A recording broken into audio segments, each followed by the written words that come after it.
Housekeeping, and introductions. My name is Matt Steeper. Said that this morning, but I mean, if you don't already know that, I guess I've been here for a couple of years now. I'll let Turner introduce himself for a minute. Turner, I've been with the team for about 1.5 years. I think I've got the opportunity to work or at least be on the phone with most of you, so. Yeah. So this is kind of nice to do in person. We haven't done this in 3 years. This is our 4th session, I guess. Today is the last, or this afternoon is the last session we're doing. It's going to focus on Gen4 displays. We do have a live stream set up to Chatham, and then a couple guys that are doing some maybe sitting in their farm office doing live stream there too. So kind of cool the way the technology works, and really that's what we're focused on here, is kind of show you the ins and outs of the Gen4 display, and obviously keep it light. And if you got questions, just shout it out. Either we'll address it right then and there, or maybe, maybe I'll say, just hold on a second and we'll get to it in a second. So if you haven't already, sign in. Either there's a sign up sheet again with Alicia, if she would have caught you coming in. If you haven't, just so that we know how many people are in the building.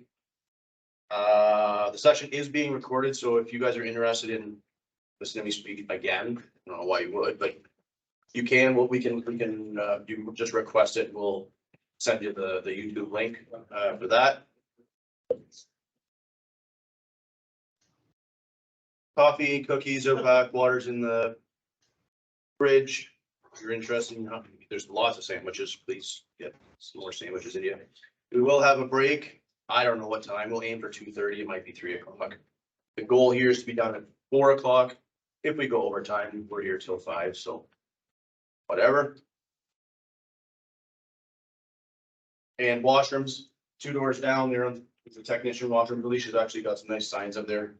2 doors down, there's technician washrooms, or just before you go down the hallway there towards the south is another washroom there. So yeah, so trying to keep today as I don't know, open discussion as possible. I think I made some notes from this morning, yesterday.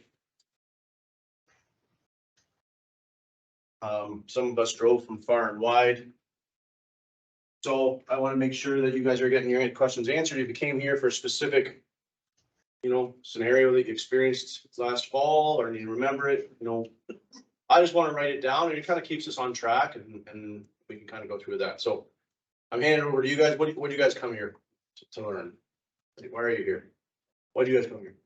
We're getting a monitor for the first time, Gen4 monitor. So overall, just want to learn how to use it. Perfect. Is there anything more specific, something you guys wanted to learn about? Turner, what do you want to learn about? I don't know. We did this yesterday for 4 hours. Anybody, come on, give me something. I gotta blank. Or maybe this is more operations center, but is there, I think I've seen on your screen at some point this morning is how to put like soil test data into operations center. Well, that's just a photo, but sure. You want to talk about op center? Yep. I actually wrote it down yesterday. We really didn't, or this morning, we really didn't do it, did we? So I'll write it down again.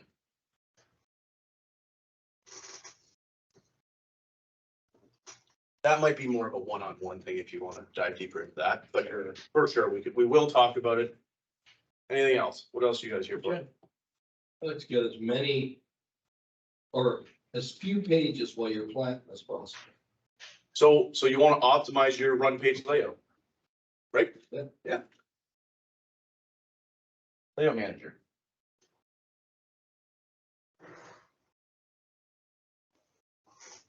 I actually, now that I think about it, Irv had a question.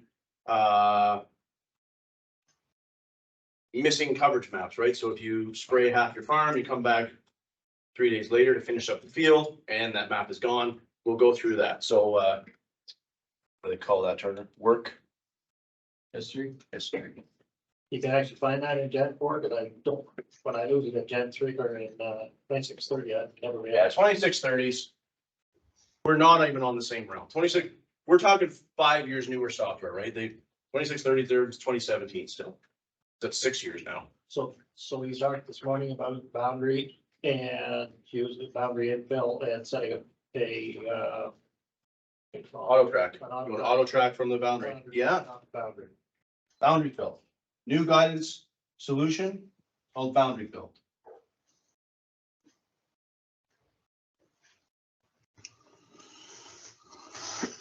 Anything from Chatham?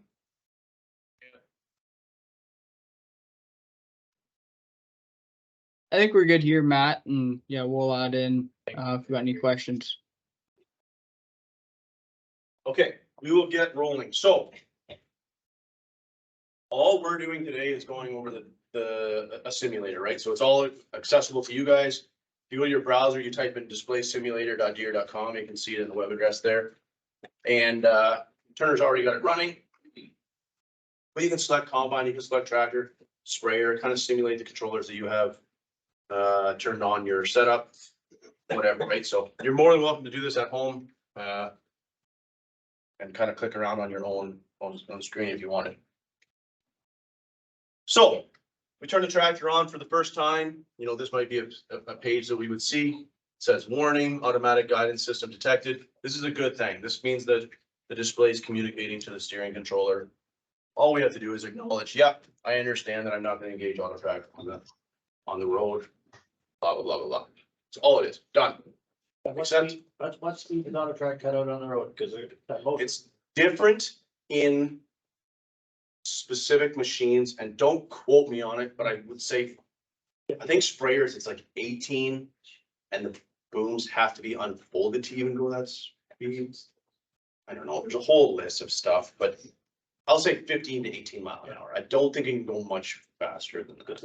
when you're running broadcast fertilizer in the field, you can't actually go to gear that's auto track drops over. Yeah, if you're in D3 and getting open into full throttle, it'll probably kick out and say speed too high or something like that. I think it's 15 to 18, and it depends on the machine. So.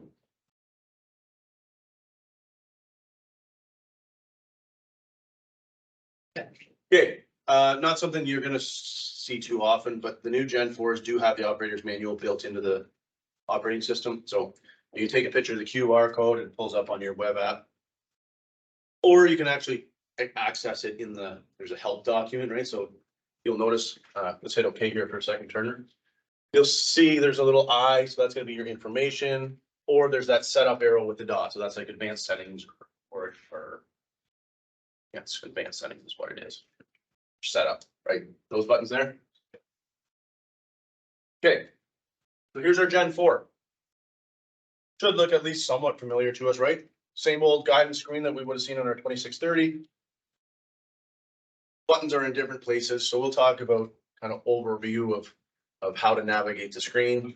That menu button, again, is in the bottom right-hand corner. The Gen4 can handle up to 1 million run pages. Probably not something you would want, but you can.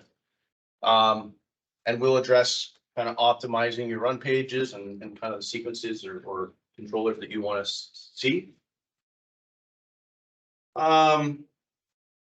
Yeah, so we're going to focus a lot of time in the menu. There's 3 aspects of it. Let's do that right now anyways, Turner. So our menu button, this looks completely different than we would on our 2630, right? So once we hit menu, we can do machine settings. There's not too much going on there because we're on a universal display.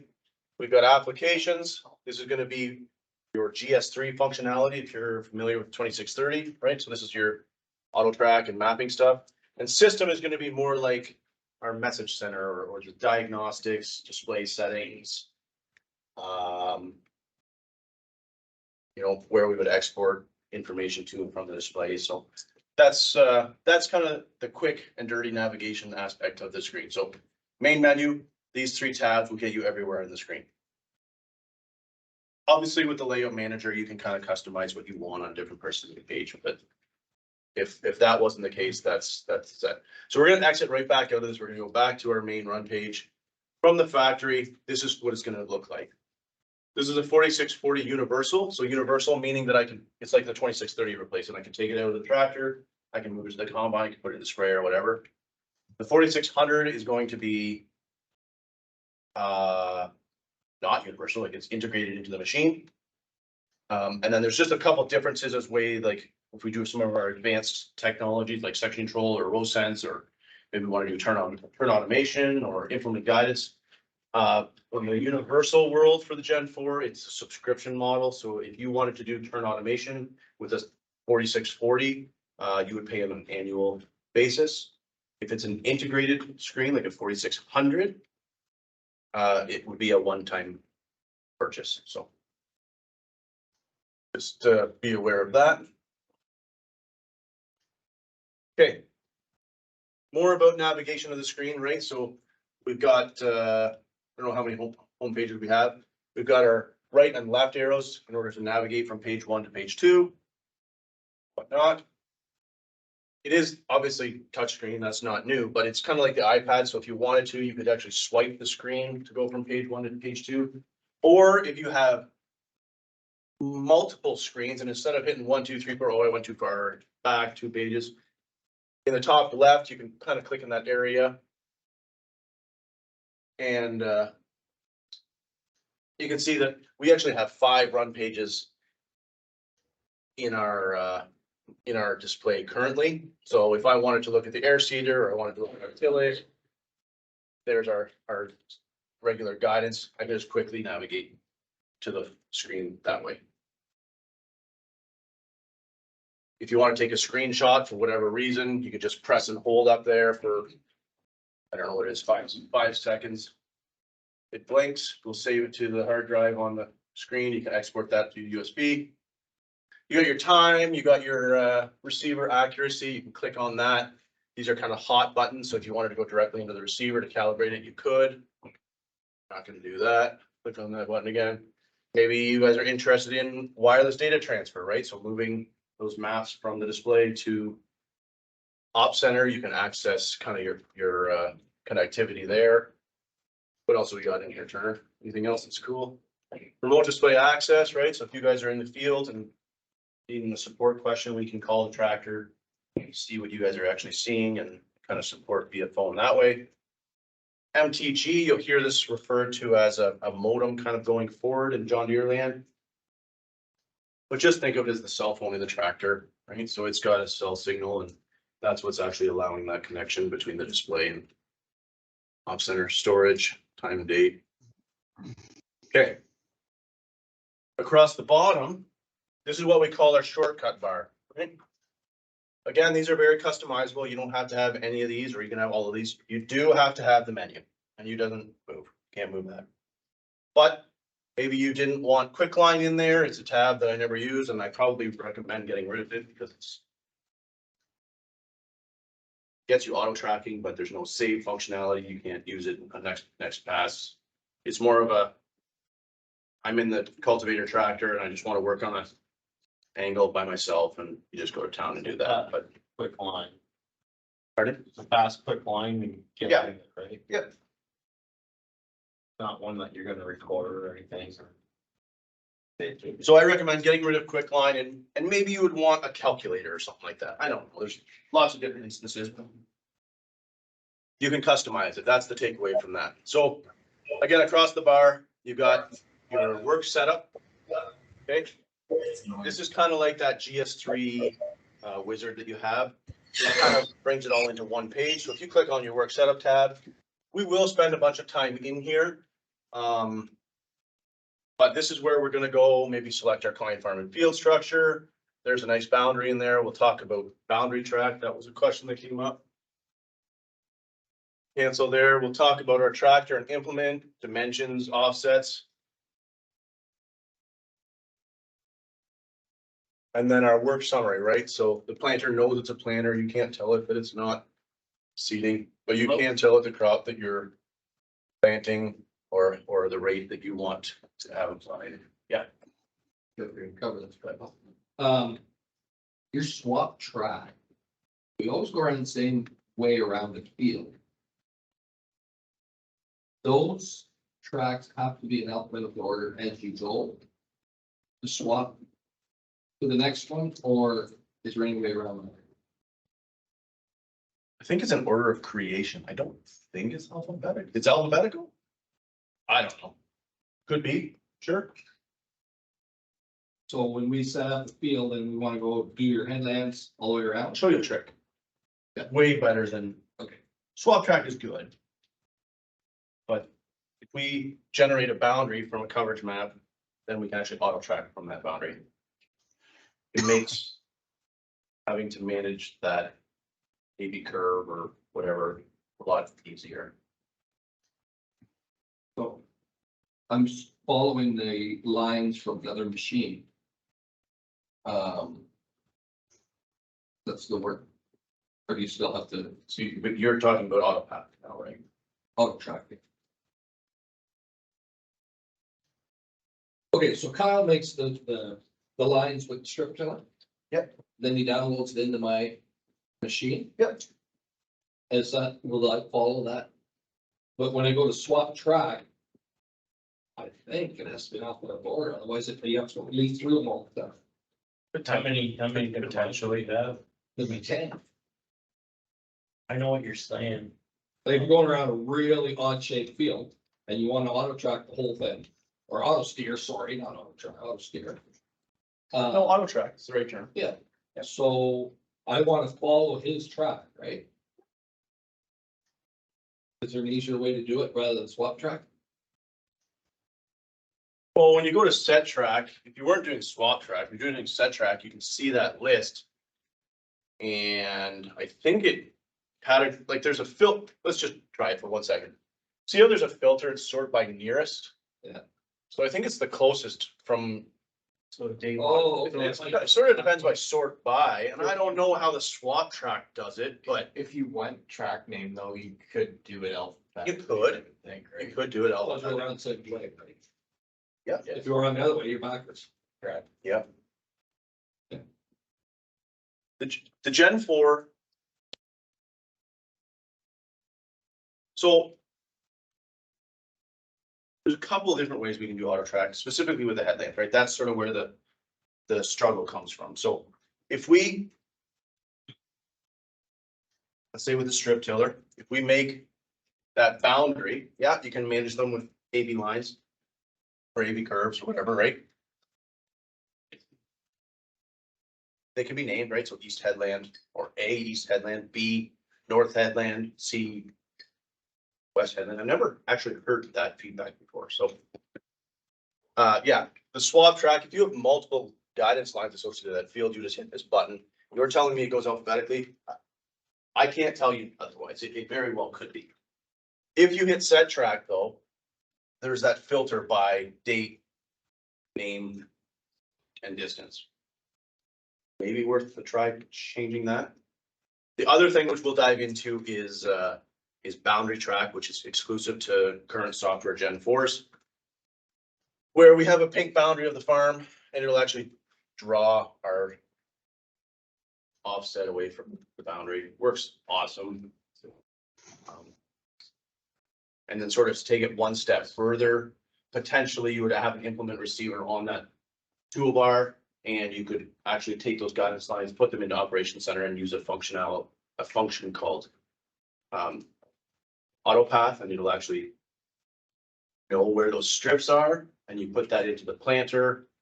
And from there, you can. It knows, we'll pick on a strip tiller, right? It knows where those zones are created and it has the intention of steering the planter in that same area, right? So a couple of different solutions. Obviously, there would be a cost involved to getting to that point, but if that's the level of automation we're looking for, we can do that. So I don't know how much we'll get into the auto path today. We will talk a lot about the boundary fill feature. So we'll see where we get. Okay, navigation. We talked about our work setup. Let's just go in here one more second, Turner. This is for you, Irv, right? So if you're clearing your coverage map, right? So you've sprayed the farm once, you're going back to spray it again. What you would do is you would hit new work. It'll ask you, are you sure you want to clear you still want to start with new coverage map? Yes, I hit yes, and bang, it goes away. You come back 3 days and that map doesn't pull up, you can go to work list. Okay, I don't know if this will work because we haven't actually sprayed anything, but you would go to work list, work history, and then it'll say the last time you were in that farm. And I don't know if it'll say the operation spraying or something like that. Application. Yeah, so you select that, you go okay, and then that coverage map will come up, yeah. And we will get to that point where we can kind of experience that. We've got our work record source here. Again, doesn't have to be there, but most of the time it is, right? So whether it's a finger switch or a hydraulic remote, in this case here, it says auto, so it's talking to the planner controller. Here we've got our pieces of the pie. That shouldn't be something new to us. 4 pieces of the pie, right? And that'll be live. Your quick reference for your guidance. So if you, this was actually a question yesterday, right? So I've got my guidance lines made and it's beeping all the time as maybe I'm just hauling grain to and from the elevator. I say, okay, click on guidance. Remember that advanced setup. We can just turn master guidance off. And so now it's not going to beep at us every time we're going across that line. Maybe that's something that you'll want to play with. Quick line, delete it. I don't like it. How do you delete that, Matt? Part of the layout manager. We'll get there in a second. Swap track, this is really the same button as what's set up on this homepage here. If you have a list of guidance lines, we sort of talked about, if you have a list of guidance lines specific to that field, when you hit swap, it'll go through all those straight tracks or adaptive curves or the AB curves, however they're named. Isobus. So our Starfire receivers, our planters, some of our planters, not our C-circle planters. What else? Turn array controllers. Anything that's plugged into the back of that tractor will show up in there. There. Second control master, right? So remember on the 2630, there's that check mark on and off. This is what that's doing. It's not always there by default. If you have a sprayer and you want this to be in here, you're running section control. Maybe this is something you'd want to put in your shortcut tab and then help. I hate to say it, usually I probably get rid of help too. It's taking up space that we could use in further applications. But there's your operator's manual, right? You got a question? You can read for days or whatever. And you don't have to ruin the nice plastic wrapper on the one. That's right. Your seat. That's right. Keep that trades on in. Okay, let's dive in because we had a question about our layout manager, right? That was key. How do I optimize what I see on the screen? As we know, hardware, extended monitors are an issue to come by. We can't get them. So how do I kind of make sure that I'm seeing only what I need to see on screen at a time? So if we go to our menu, remember those 3 tabs in there, right? So under applications, all sorts of things, but for the most part, these tabs here are going to allow us to either do our auto track. There's our fields and boundaries, video, section control, right? Lots of good stuff. We want to focus on layout manager. So select on layout manager. I will admit this is a little bit confusing. This is the takeaway though. We've got our run page set. There's a shortcut bar. That's the thing across the bottom. We got all run pages. Run page set, you can see there's a little folder. You could have 5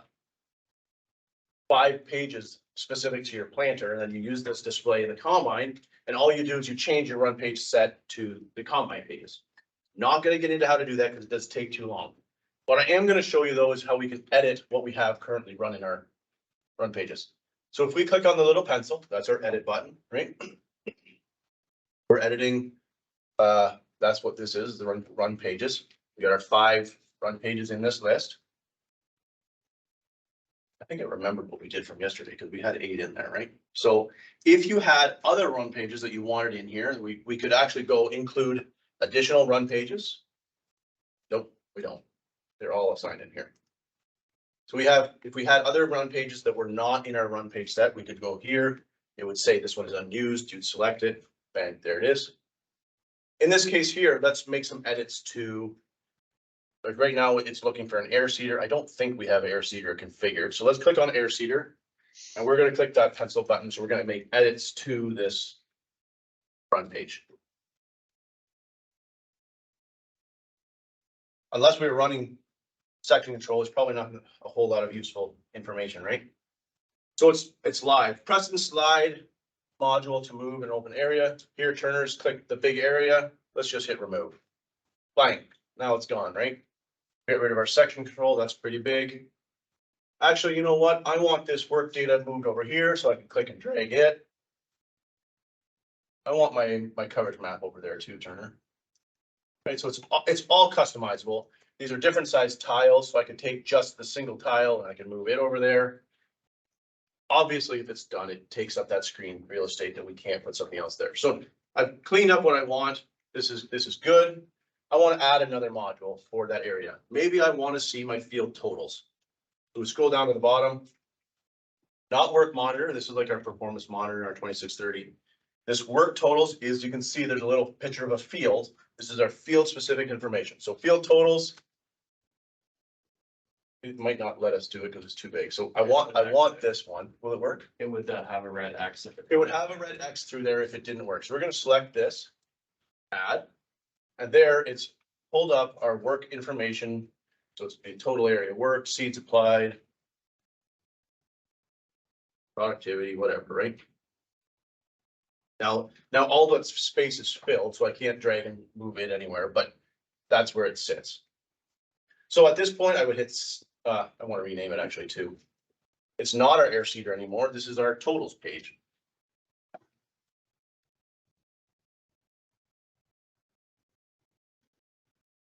Go save again.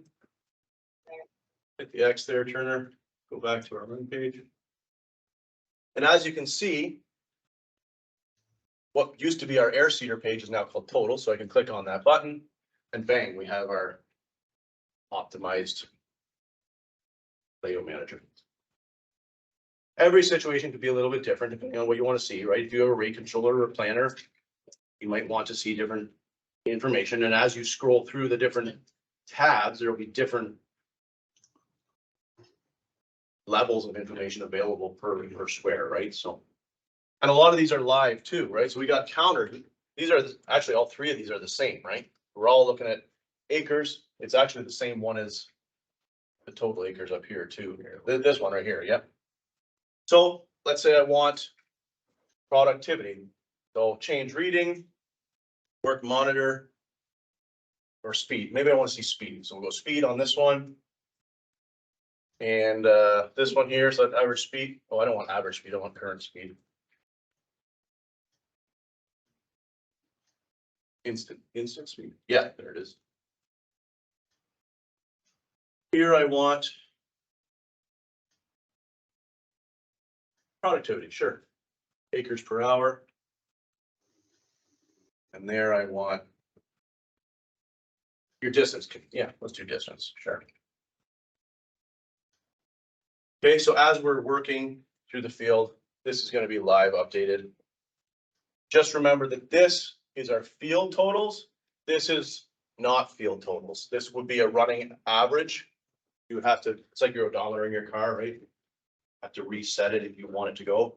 Just by changing the field client farm field information, that doesn't reset. So in order to go about resetting that, you have to go to your, you can actually hit, just for the fun of it, you can actually make that a 0. Change readings. There's your reset button, okay?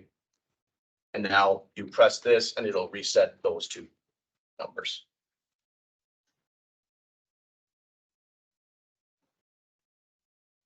Okay, so that's run page layout of the main part of the field, or main part of the screens. We're gonna do the shortcut bar now. So same idea, applications, layout manager, shortcut bar this time. There's our fancy pencil. Let's get rid of that quick line. Remove. Let's get rid of that help too, Turner. Now we have 2 open spaces. Don't hit save, but we could hit save and then they would be blank, right? There's just nothing in there. We want to add something in there. So we're going to go add. We'll add a calculator, sure. And over in this area, we want to add maybe maybe we want to run some iTech functions. Return automation or whatever the case is, right?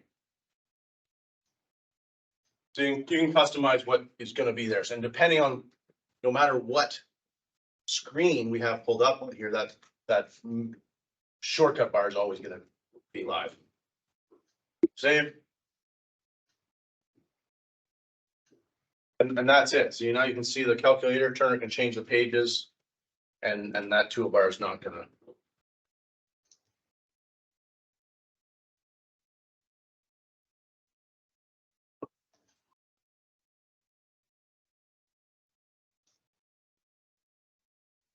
Any questions about that? Yeah. Explain when you want to add, hey. why I do you didn't- have to Okay, go ahead. duplicate it first. Just, is it because it needs a template, or why does it need to do that? It's probably because you're trying to edit the default one. You don't have to duplicate it. So Oh, okay, remember how I said there's all run pages and then, or sorry, there's all run pages and then there's the active set. So you would go to all run pages. And then you go create new. And then you can call it whatever you want. Call it today test, sure. but how do I get that back into my planner group then? Yeah, so we'll go add. One here. Just load up. Turner's gonna fill out what he wants to see on the screen. The light bar, sure.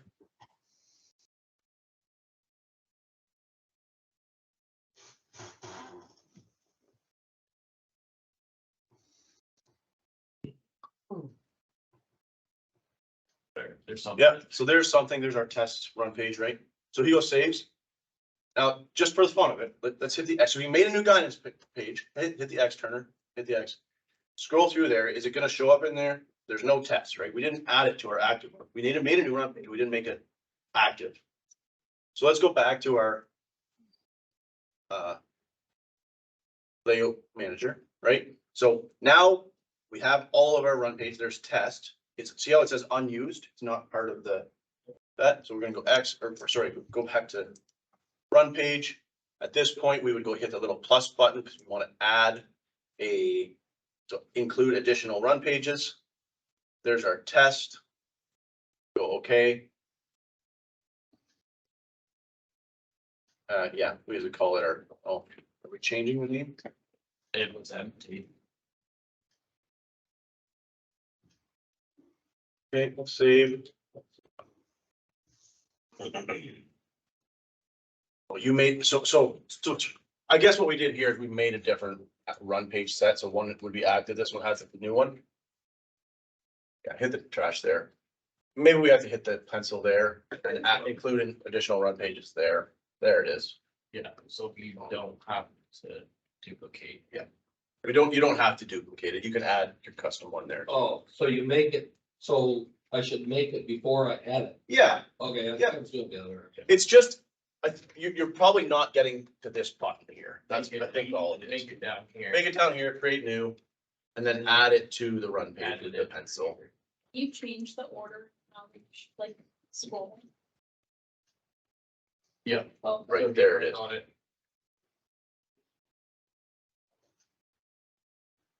This is your duplicate button that he was talking about.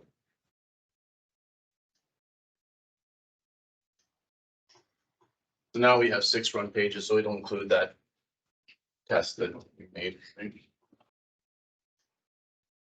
Sorry, I missed that where you said you could change the order of the pages.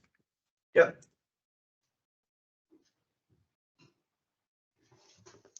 But just click on the one that you would want to. So for example, we want totals to be the very first one. See how there's the up and down area. So you just hit the up, it'll go 2, Oh, 3, okay. save, and then it's the very first page. There.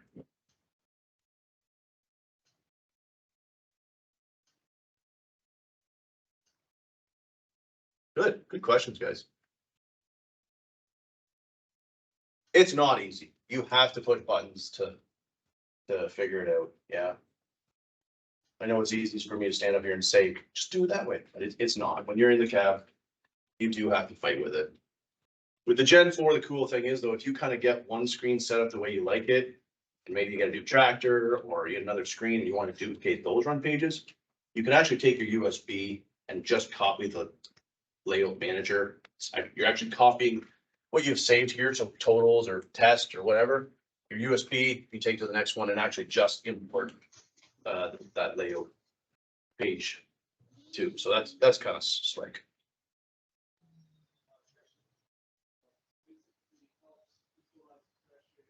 Okay.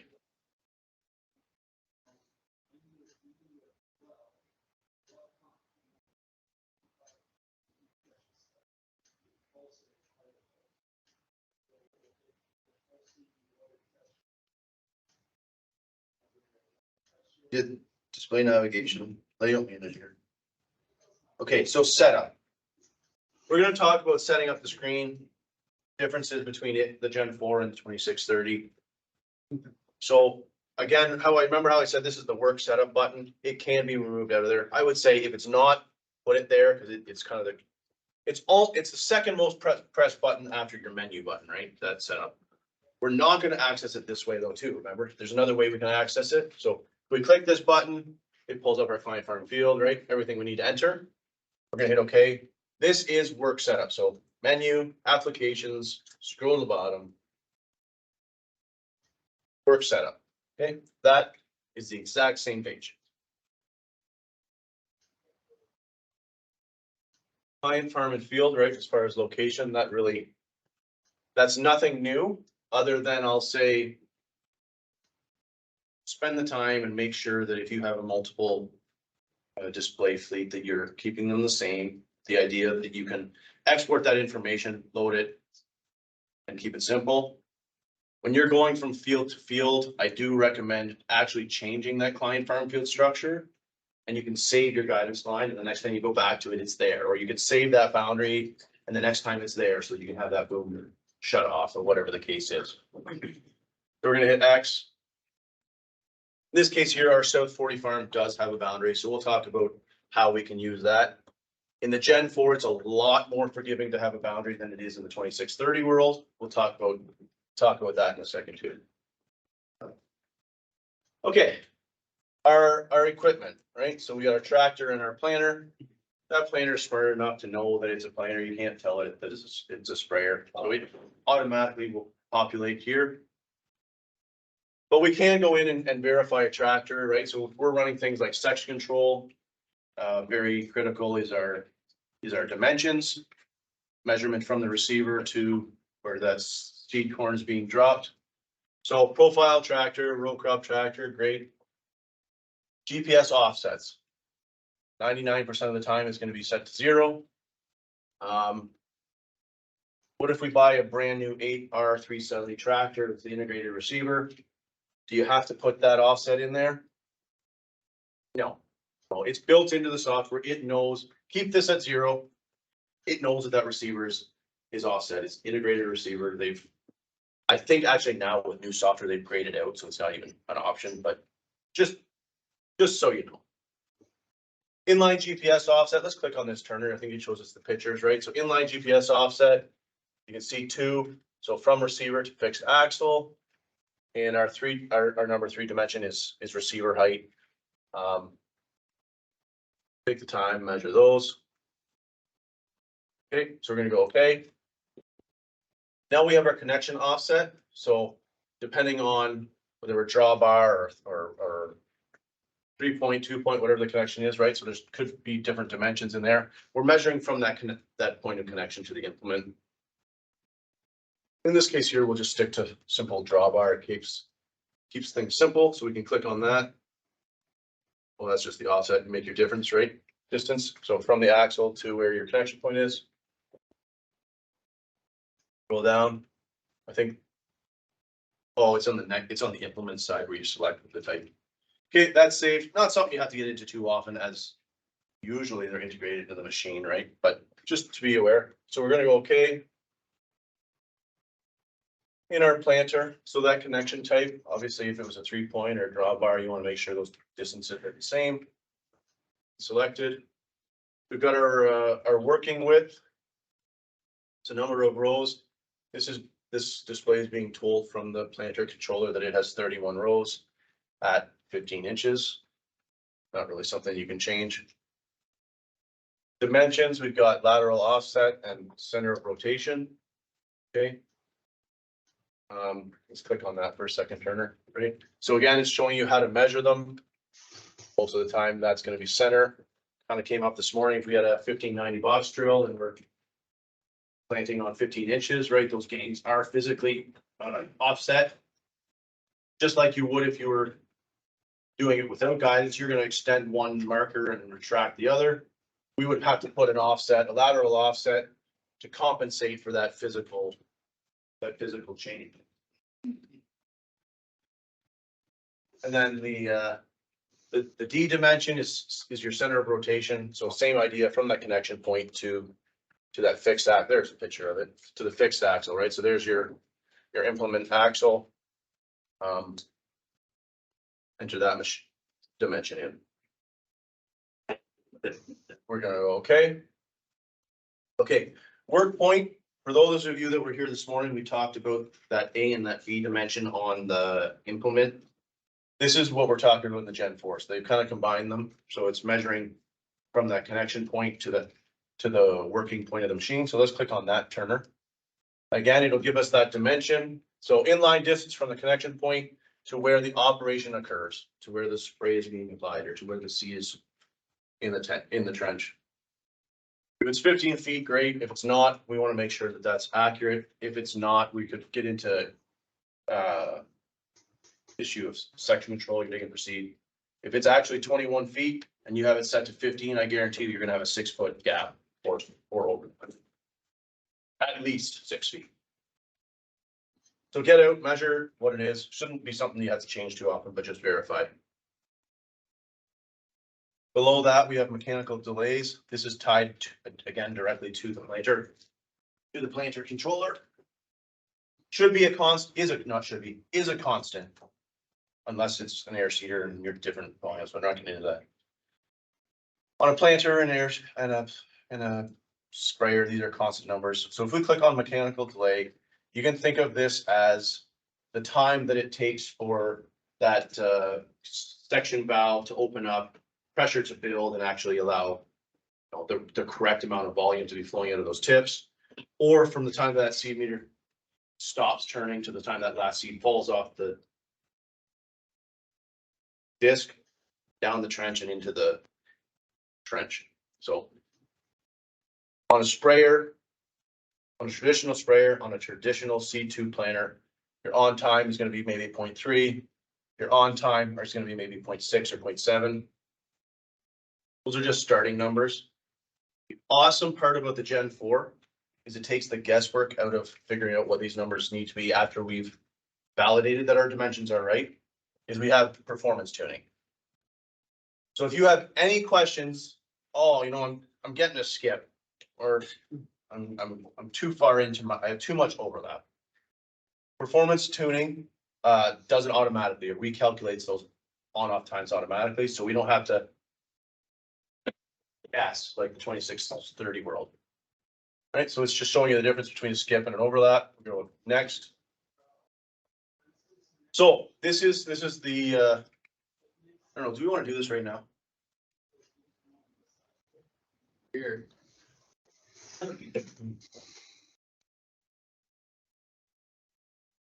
So section control performance tuning, right? So we're not, this is assuming that our dimensions are 100%. We want to make sure the dimension from the receiver to the point of application is as close to it as it is as we can be. Now we're fine tuning. That's the takeaway. We're fine tuning where that seed is being placed. If we are entering a planted area and we have a skip, let's go overlap because I think we had issues yesterday. So we have an overlap. I've got too much seed going into my headland. It is entering in the field. Let's say these are 30-inch rows. Let's say it's, I don't know. Let's say it's 35 inches, Turner. You do that? Might be a little bit drastic, but 2 feet, sure. Okay. Oh shit, that's speed, eh? That That'd be a lot. would be a lot. I would say you got a dimension issue if that's what Big you're time. fighting with, right? So I got overlap of 2.9 feet. I want to bring that closer to my last planted row. And I'm planting at 5 mile an hour, okay? This is important because if you were actually doing 8 miles an hour when you were, and then you dug for seed, that look ahead time is gonna be different, right? So just write the number and keep it consistent. So we're doing a 5 mile an hour. Hit accept. We're just leave that one for right now. I just want to show you how it's going to calculate. So we're going to go next. Now, 99% of the time, guys just want it planted to the row, right? They don't want to see a skip in there. Some guys I have seen where they'll actually want to have a skip of, yeah, not even 15, let's say 10 inches. And the idea that I pull into that corn head and I can run that corn head along there and potentially not knock over that first row of, or first kernel of corn. Not very many people are doing this. Most people are going to plant row where they want it in, but I'm just saying you can customize it, right? So I want a skip of 10 inches so I can run that corn head in there. I'm gonna go okay. Okay, you can't do 10 inches, Turner. Do 4 inches. So section control settings have been updated. Now remember, we are only tuning our turn off time. We didn't do our turn on time. So we're gonna go view details and it'll tell us. Remember, we had it at 0.3. Our new mechanical delay is set to 0.7. I didn't have to guess how far I needed to go. At this point, do it again and dig for seed again. Make adjustments if necessary. But that's made life a lot easier as far as tuning your section in the Gen4. Could you use this calculate, basically it's a section control calculator and apply it to your 2630 section control stuff? Sure. You do have to have a section control activation. You do have a section control capable implement for it to work, but yes, good, yes. Okay, let's go, okay. Sorry, what? Okay, yeah, so we can go okay. And now you can see that we got our mechanical delays. That's been updated. Again, do it again. Make sure that maybe you don't want it to plant a row, or you can make adjustments that way. So we're gonna do a save. Now we got our mechanical delay set up. Again, these are saved to the planter controller. So assuming you don't overwrite things with op center or whatever, you plug that planter back in next year or that sprayer back in next year. This mechanical delay should be tied to the spray rate controller or whatever the case is. Okay, and then the last part of our implement profile setup is implement receiver. So for those of us that are running a passive implement guidance system where the tractor drives off the line so that the planter stays on the line, so it obviously requires an implement receiver, right?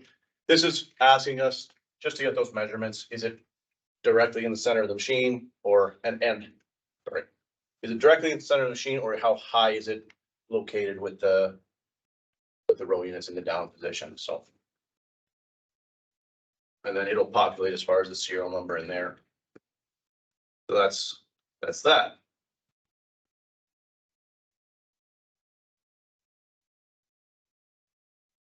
Questions about implement setup? We covered a lot there, because we kind of covered the section control tuning aspect of it also, but I mean, let's see.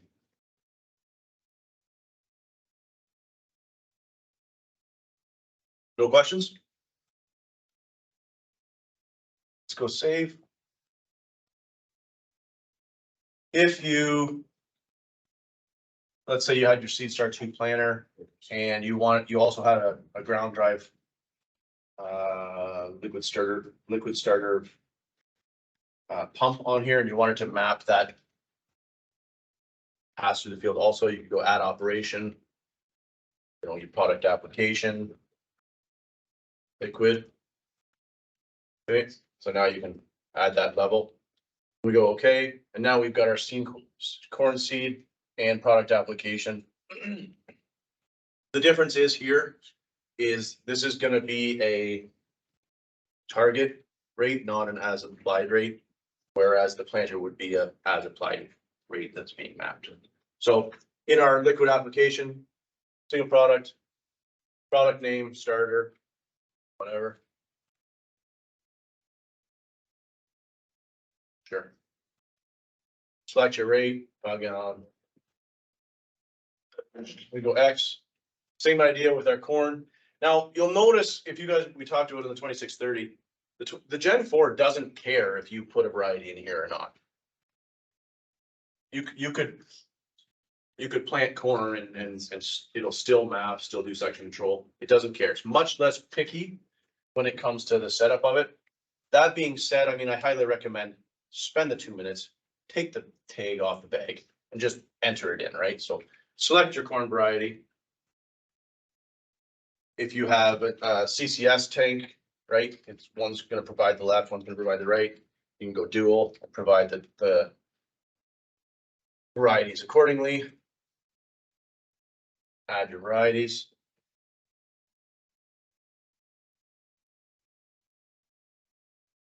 How many rate controllers can the Gen4 manager wants?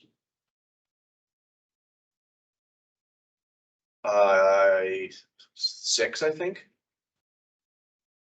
More than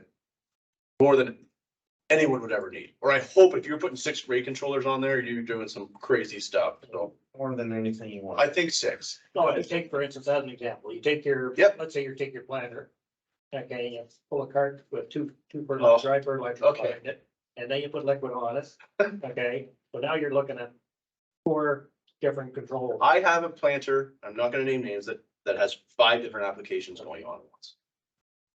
It's honestly, it's too much. Okay, It will do it. We've separated them and we've had the air cart on one CAN bus and we've had the planter on another. It will do it, but it's not a great experience. Yeah.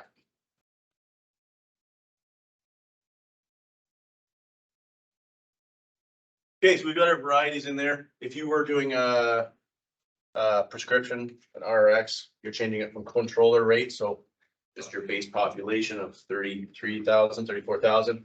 Or if you're implementing a prescription, oh, it actually has one in here. So we got our seed corn variable rate, we'll go okay. And there's our prescription, right? So it shows us a kind of a brief description of what it looks like. Look ahead time, keep that.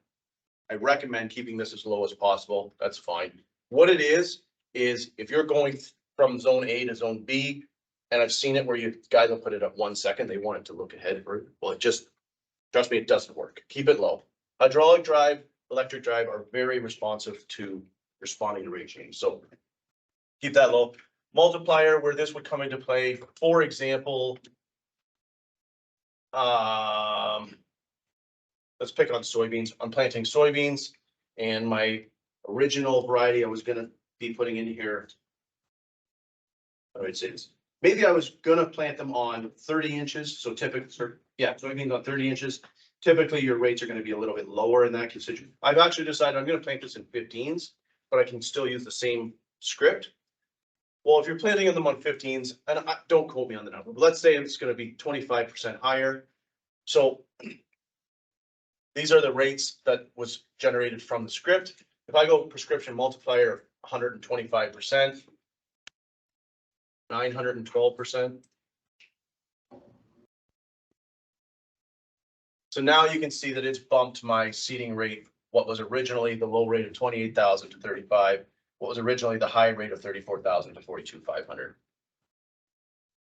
Now we've got this, thank you.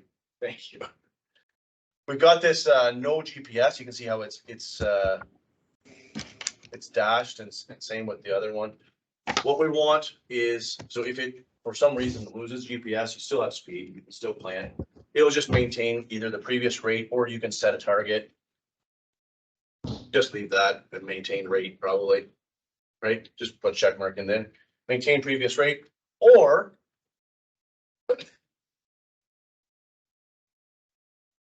we've got a script that was maybe generated and, you know, you cleaned up the farm. Let's say there was an old bank barn that now you're gonna plant through that area, right? So originally that script, your variable rate script didn't include that area. Well, if you get into that barn area, it's gonna act like a section control and it's just not gonna plant. So this out of zone rate, we just click on this. We're outside of our script, so targets will be applied when zone is outside of the prescription. We would add just your default planting rate, whatever, 34,000, just so it's applying. Well, I'm gonna go shopping.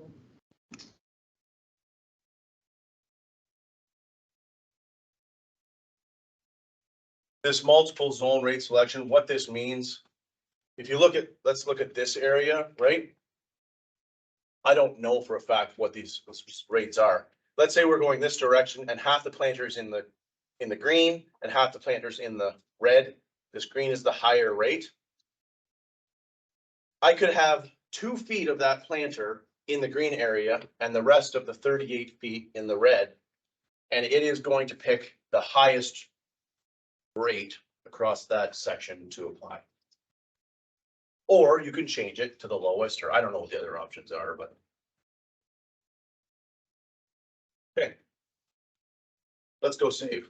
Done. We're done with that. So now we have our script loaded. Cool thing with the 26 or the Gen 4, I mean. I'll continue back on here. I just want to quickly show you. If you go okay and hit the X, look at that.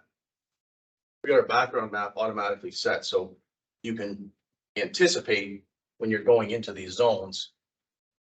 You can be watching your plant monitor increase or decrease rate, or your sprayer rate controller, or whatever you're doing, right? Kind of gives you some peace of mind when you see it, that you're driving it in from one section to the other and you're watching your numbers like, yeah, they're changed. It's kind of like. Yeah, it's a validation tool. Exactly.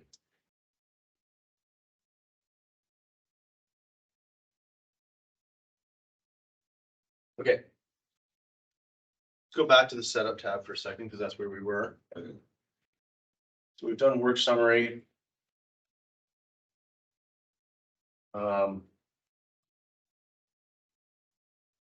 They just recently added this details. I don't particularly like it. The fact that we can change the crop season. The application where it would come useful would be as you, let's say you're planting winter wheat and you're pretty critical about mapping. You can change this to like the next season ahead. So let's say we're planting winter wheat in September of this year. It's actually going to be associated to the 24 crop season as far as your data management can go. So you can change that in there. The Gen 4 is a lot smarter than the 2630. It'll automatically go to the next season come January 1. You don't have to do it, but just so you know, it's there. Remember, there's that advanced settings. We can click on here. If there's more information that you want, like some guys are mapping wind speed, right? If that's what you want to take into account, you can map your wind speed. So there's conditions, there's operators. So if you, just for the fun of it, turn on and enable that. So you can enter temperature, wind speed, direction, humidity, work notes, right? So if there's something that happened, you can add a new note, whatever. More information than I probably would. That's your electronic logbook for spraying. Yep. What else is down there? Is there anything else? Yeah, so there's some options in there.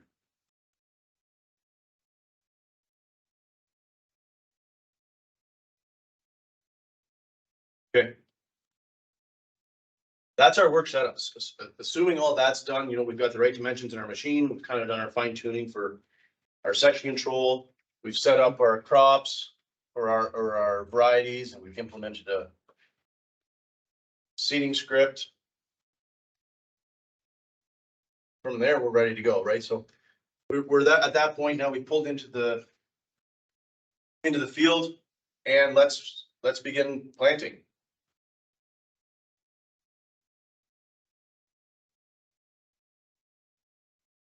So here we've got our guidance run page set up. This is gonna be the default. We'll probably spend a bunch of time on here. Now we're gonna talk about boundaries, guidance lines, some of the different options that way, right? So as far as screen navigation specific to specific to your run page here. Where do I start? Let's start up here. You click this button here, you know, you can see it's panned just directly over top of it. I don't know if that centers it. That's gonna be your main run page, right? You got your plus and your minus, magnifying glass, zoom out, zoom in. Up here, this is the direction of travel. So turn, just drive ahead and turn just a little bit, turn it right. So this is our heading. Right, so he's going on almost directly north, right? But if you're going south, it would say 180, give or take, right? So that's what that means. This here is your lateral track offset. So once we have a guidance line made, it'll say 0 or whatever our offset is, plus our light bar. By default, each light is 4 inches off of our auto track guidance line. Here's our operation. Right now, we're looking at our corn pass it turner. If you click that, you can see it's going to our water and fertilizer. Okay, so the corn script or the corn map has a script. The starter pop fertilizer does not. Over here is our flags, right? So I can click on this button. Why don't we spend a bit of time about flags here? So flags is one of those things that's quite underutilized. And can be useful or maybe it's something that maybe it's something that doesn't excite you, but I think it's kind of cool. So there's a couple different options we can do for flags. So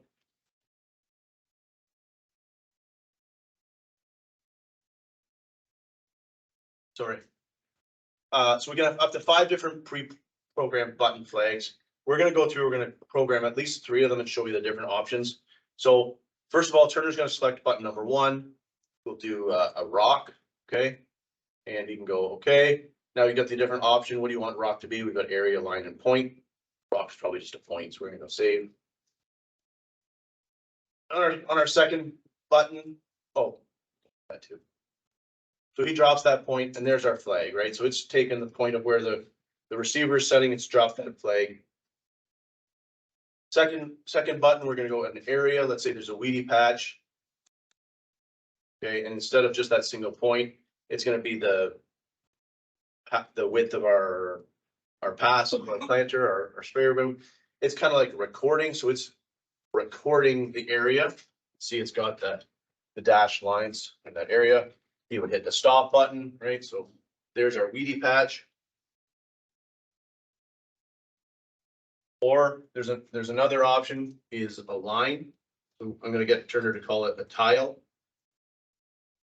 So you got a freshly tiled farm. It's kind of nice. You can make it a map. You can jump on the tractor, straddle that tile row when it's dropping those breadcrumbs behind the machine. He can, I don't know if they're curved or not, whatever. Most of them are straight, but right. Start and stop. So there's our line. And at this point, you can take that information. So let's pick on that rock scenario. So you've dropped the flag on your display. That information will be then streamed to Operations Center, right? As it being cloud-based, there's an awesome mobile app you can use. Bear with me as I take over the screen here.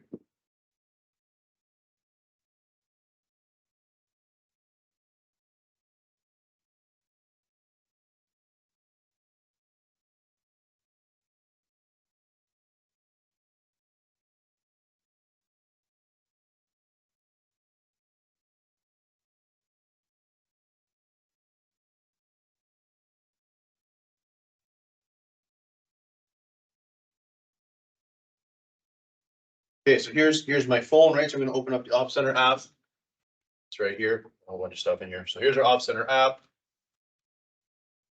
So you're logged into your Op Center account. You're gonna see information like, for example, your JD Link tractor, all these guys, you can see these are our flags, right? So if they were line flags, area flags, they would show up accordingly. I don't think I have any in this account. But there's the little blue dot. Let's see if I zoom in a little further. There's a little blue dot. It knows that we're sitting in the training room because it's using the GPS on my phone. So I can take my phone out, jump on the four-wheeler. It's gonna follow me where I'm going. Right, so I get out to the field.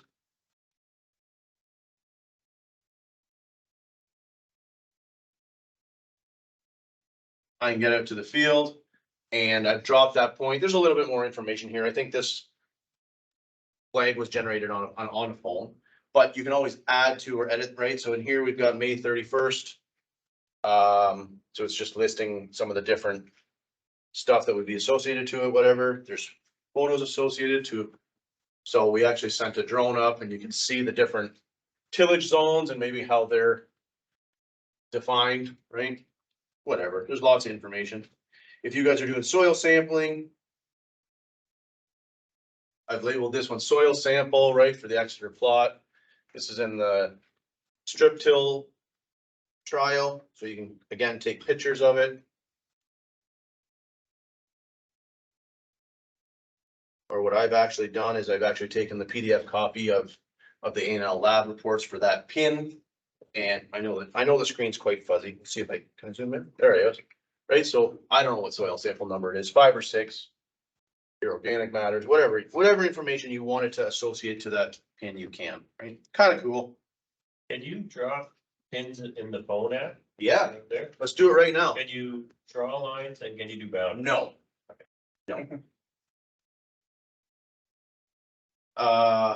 So guidance lines or boundaries, you wouldn't want to just because it's not accurate enough, right? But flags, I mean, you're not really using it other than a reference, right? So let's say you are on the four-wheeler and there's, you found a tile blowout or something like that, right? So here I am, I'm driving in the four-wheeler. Normally you would use it to have you follow. In this case here, whoops, I don't mean to skip ahead. Shoot.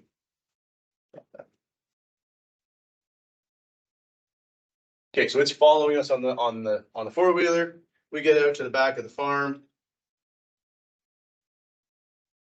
See this little flag with a plus button? So I can hit the flag with the plus button. Normally you would just use the GPS on your phone. Today, I'm just gonna select right here. Okay, so there's the flag. Ran out of whiskey, apparently. You can name the category whatever you want, right? Tissue test. Leave a note. I don't know.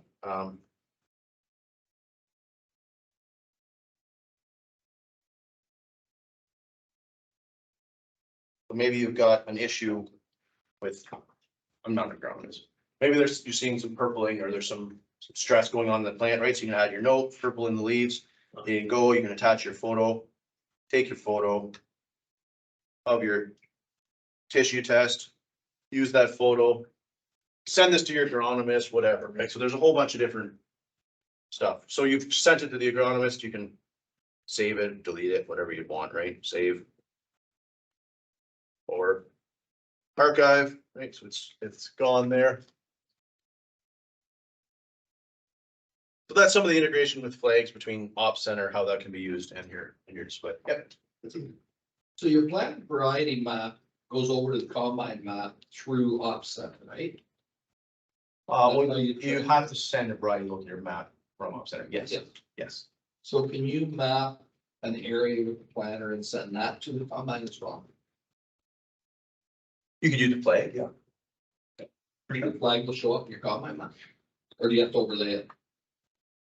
No, if you send a flag a part of a setup, so flags, here's the confusing thing. Your application map. How do I say this? If you have multiple variety, you're doing variety tests, right? So variety A versus variety B that Turner did. Back and forth through the whole farm, you're gonna see strips of these varieties. Yeah. So to answer your question, that's variety locator. So on the combine, it's gonna say variety A outperformed. Let's switch back to your screen for a second. Variety A or variety B, whatever one is showing the average yield. and you can make your decision that way. Maybe more of the situation would be you've got, you're applying a, Let's say you're applying a fungicide with a, on the sprayer or something like that, right? Yeah. So yes, at that point, you would do an area flag, you would hit start, apply your test, hit stop. You load that up to Operations Center. No, here's the difference, is that's not part of the variety locator, but it is a flag. So if you send a new setup file with that flag included, put that in the combine, that little dashed area, just like what you would see here. Can you turn the tractor around and see if it looks like? We zoom out a bit too.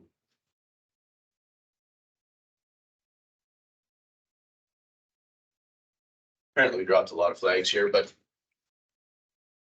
you can see there's that fungicide trial that we created or whatever it is, right? So yes, you could send that to the combine, absolutely. Now, why would you do it that way instead of not just doing it in your documentation? I wouldn't. I probably, in the sprayer, would try that test, so I would go to the setup, right? I would go special fungicide or whatever the difference is, right? Yeah. Indicate that it's a different product being applied in that area. And then when you load that up to Operations Center, at that point, you would just manually pull that documentation here, get it out. You could do it this way. but you're not geo-referenced anything. You are definitely geo-referenced, yes. You can be bringing your documentation to bring it over. Yep, for sure. I mean, right now, we haven't applied a blue coverage map, like we haven't sprayed, but assuming, okay, here. Bear with me for 1 second. Let's just plant your Turner. Remember how we set up variety A and variety B? Let's lower that planter into the ground. So here's our blue coverage map. Watch this. If he hits this toggle button here for our corn. No, not that one. Hit this toggle. Hit it one more time. So here's our variety, right? So we got variety A, variety B. This map gets loaded up to Operations Center. I mean, in this case here, it's varieties. This map gets loaded up to Operations Center. It's no different as an application map. But, so let's stop here for a second, Turner. So now we're gonna do our test trials. We're gonna go set up corn. So now I'm actually gonna plant only C variety. So single.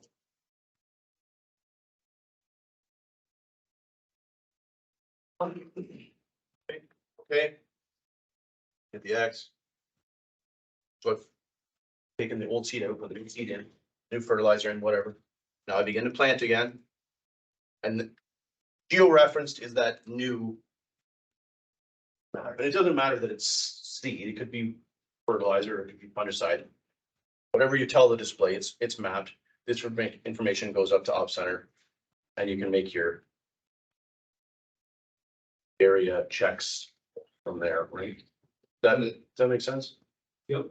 So then you, for a wheat hat, let's say, and you're going through it, they, holy shit, I should flag this with combine. Do you have these? Yeah, it's plastic. But that'll show up on the combine then? The flag. Yeah, If you. I mean, not automatically, like you have to send a setup No, I know. file, but yes. Yeah. So it's no different. It's just different, two different ways to get the same place, right? Oh, okay. You could flag. By sending that flag area to the combine, I mean, I guess you would know more real time as opposed to having to do that analysis after the fact on the computer. It would be more real time and you could watch that field monitor go up or down or whatever the case is, I guess, right? Yep. Just to know where you are. Just to know where you are, yeah. Great questions.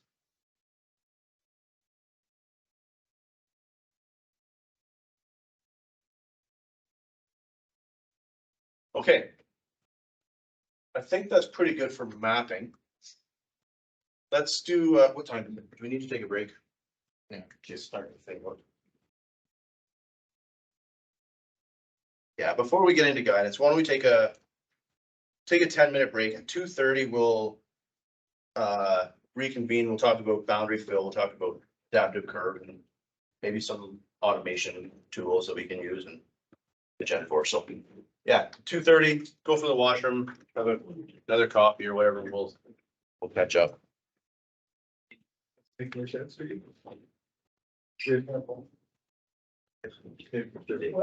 for a second. Remember years ago?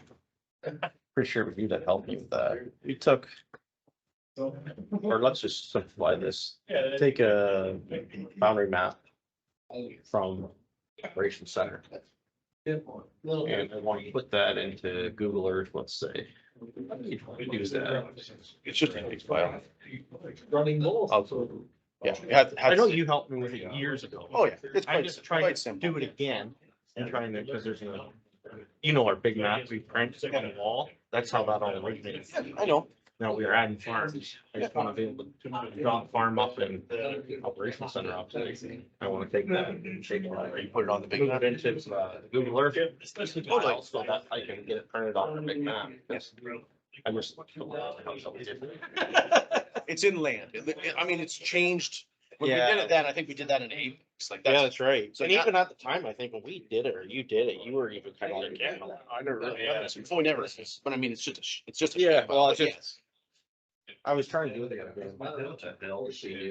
I think I was able to, I don't know, I created a shape in there and sent it to files. Getting it into the Google Earth was kind of where I got lost. Oh, yeah.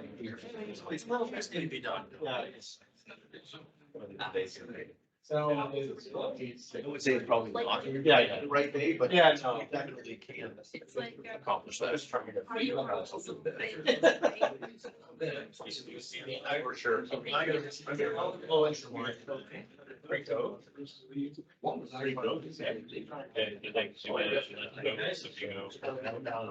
So we're. Yeah.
Well, I have, but we just delivered the sprayer. Yeah.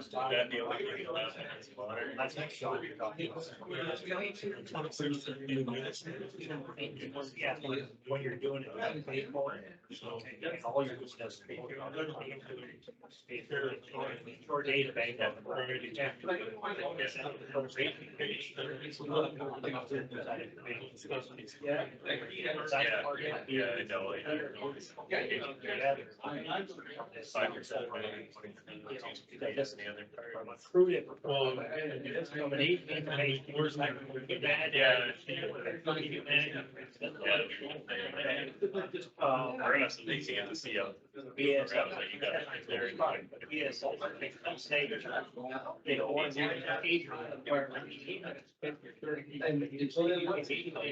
I know. And let's say it's only about the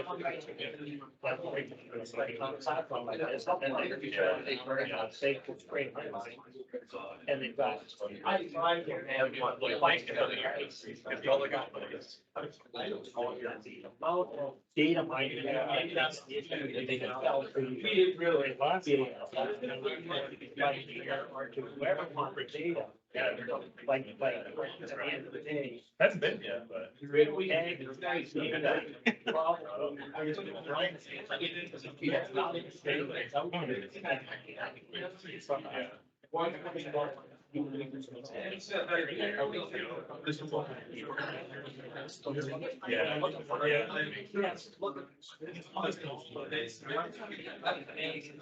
Such a natural.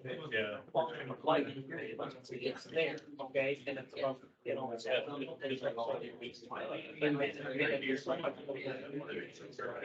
And so that's what I'm saying.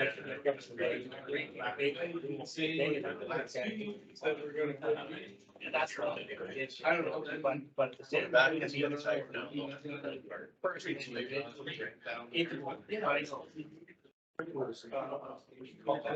know,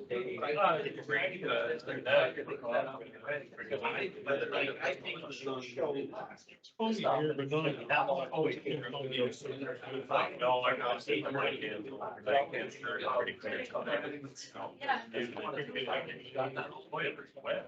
I was gonna.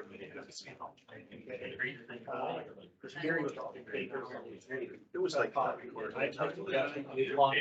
Maybe it was just doing it. Stop moving in that. I just.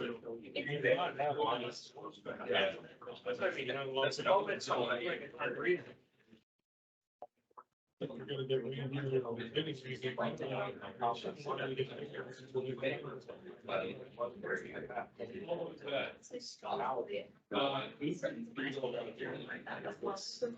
Maybe just chat about this afternoon. Maybe just chat about this afternoon.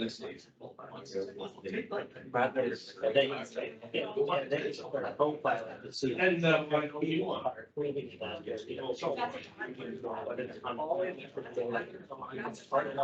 oh, you got a second. Oh,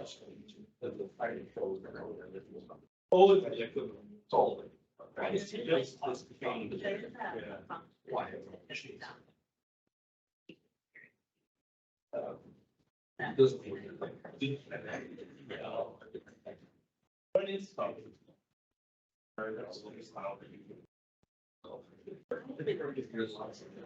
I did say it, I had.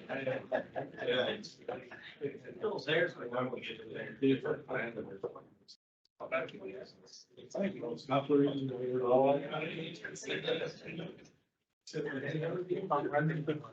I think all I got is those hot markers.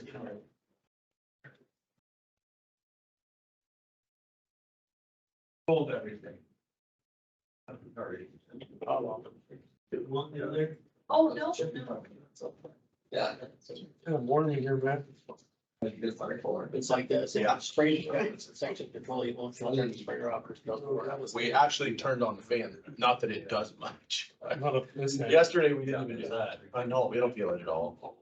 Yeah. It's doing well to stay awake for you. Well, thank you. I'm doing well to stay awake too.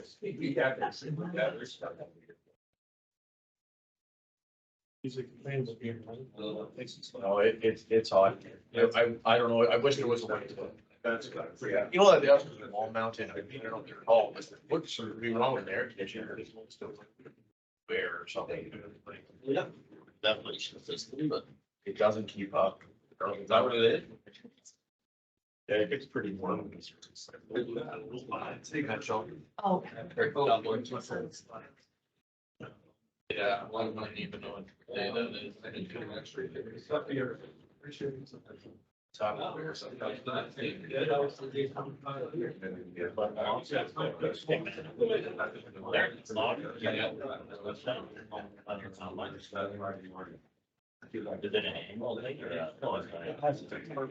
Probably be another one. Yeah.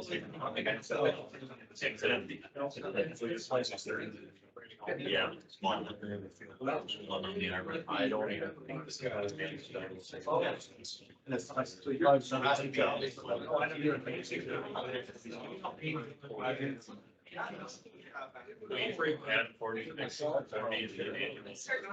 Forty-six, 40 would be.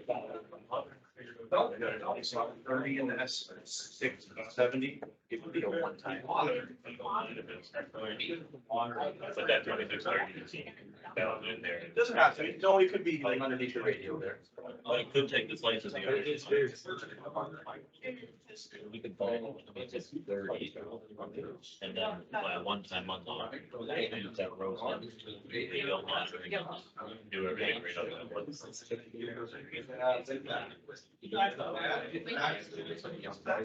What do you gain by going like 26-30 or 46-40?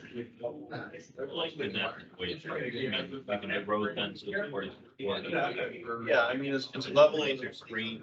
Yeah. Functionality wise. I don't think you really clean it. It's not like you.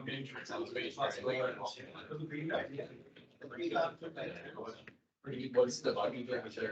Right now it's an 8,300. Oh, I was just thinking. Oh, okay. So that would be a 4640, not a Gen4 solution. Yeah. I did that to 310 on the buggy. Oh, yeah. The 310. And it would have to be 46. Yeah, or the.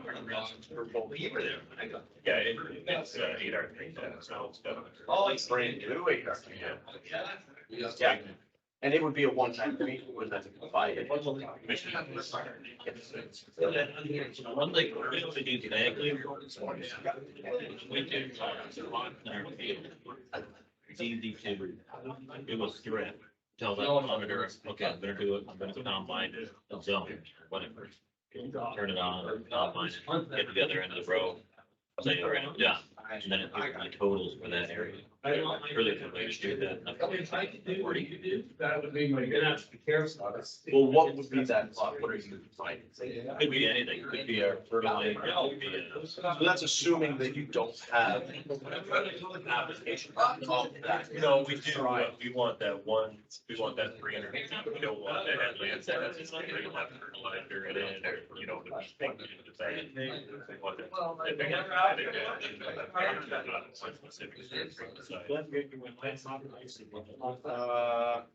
There are ways to do it, but it's not simply I want this area started.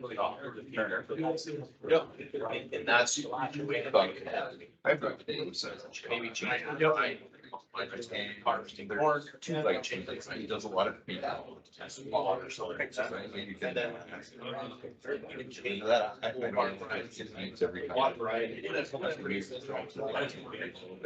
There will be an audit. That's how you would have to do it. It's an audit settings. That's what they're doing. Or the current boundary from our igloo down from the giant plug, kind of translate over. Boundaries, yes, or guidance lines.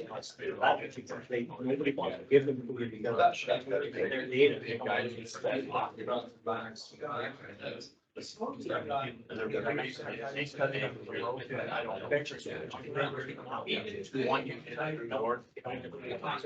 believe the cattle, they were close.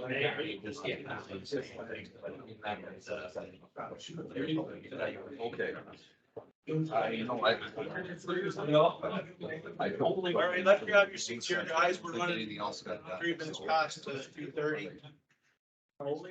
We'll get into some guidance lines and how we can set that.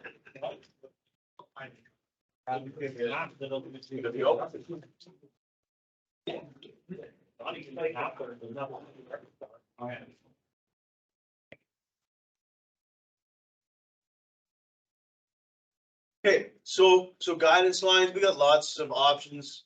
Really the same things that we had in our 2630. The kind of the cut. Moving towards automation, right? So there's things like maybe you guys have heard of auto path, right? So that would be taking your as applied. Planted rows, and then you would move that maybe into the sprayer or into the combine with different widths of application, and then it'll optimize, the best case pass for you. Or maybe you're doing strip till, you can move those zones from the strip till pass into the planter and have a better time of planting in those zones with your implement guidance and auto pass solution. We're not gonna get into too much of that today. We're gonna kind of talk about I think everyone understands straight track. We'll talk about that very briefly. We'll talk about guidance line or curve tracks, so adaptive curves and AB curves. but kind of more specific to our Gen 4s is we have, boundary fill. So we can create guidance lines based on the perimeter of the farm, right? So if we have an accurate boundary, it will actually allow us to auto track that curved boundary from that offset and go from there. Okay. So here, you know, I think we understand, here's our boundary.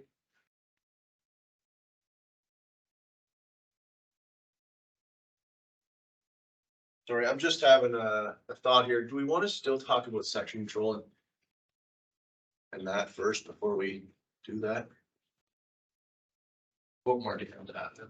Well, the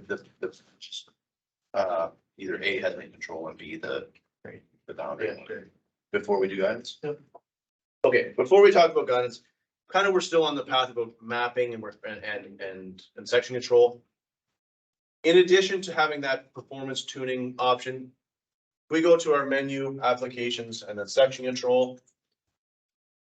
The same idea, we've got our master on and off, right? So assuming it's turned on, there's your overlap settings, there's your performance tuning, right? We're a little comfortable with that now. Headland control, right? So if we turn this on, currently we have an offset of 0 feet. But what this would be used for, it's hard to see, but this is a boundary. You can see there's a little dashed line around it. That would indicate as our headland. So if you exit out of this page here, Turner, for a second, we're going to actually talk about, so go to our fields and boundaries tab, right? There's our boundary associated to this client farm and field structure. It's telling us that purple line is an exterior boundary. There's our area. So if I click on my exterior boundary, I can edit that exterior boundary. And what we're going to do is we're going to tell it where our headlands are. So, you know, this is a pretty square field, not very often, but maybe you'd have multiple headlands. In this case here, we're just going to go top and bottom offset. Okay. By default, it's just going to go straight north and south. So in that case here, this would be a headland and this would be a headland. You would plant right up to the edges on here. Probably not the way we're going to plant this. So we actually want to hit our pencil or edit button. And we're going to change our heading angle from 0 and we're just going to go to 90 degrees. So we'll see if it does it, right? So across there. And now we need to assign our top offset and our bottom offset. What this means is from the measurement of that boundary, how big is our headland? Where do we want that reference point to be? Either A, so that I wanted to plant the headland after the main part of the field, or spray the headland after the main part of the field. Or if we're doing advanced things like turn automation, right? Auto track turn automation, where we can speed up and slow down and lift up and lower down the implement automatically, and then ultimately turn around, right? So it needs a reference as to where it's to perform that function. So let's, in this case here, we're gonna have a 90-foot headland. So I want 90 feet. You can see it's drawn a dash on there for the top. 90 feet for our bottom, right? So now it has a reference where our headland is to be. And if it's not 90 feet, you just customize it whatever you want, right? So now we have a headland boundary. We're gonna go save. We'll go save one more time, exit out of this. And we're gonna go back to our section control. So now when I have this headland control turned on, and I have that Offset. I'm sorry, that offset turned on too, that headland offset. Hit the X turner. Let's actually do this. I want you to plant. So here you can see our headland, right? So Turner's going to drop the planter down. He's going to go into that headland. And with section control turned on and our headland control turned on, the planter will stop planting in our headland area.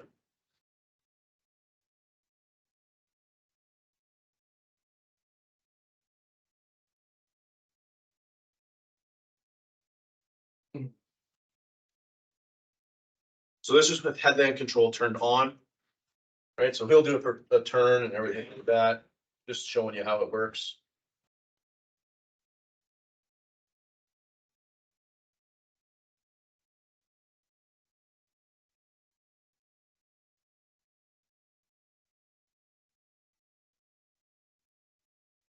He's not lifting the implement, it's still in the down position. Oh, it didn't work. That was a good demo. Did we not have it turned on? Maybe not.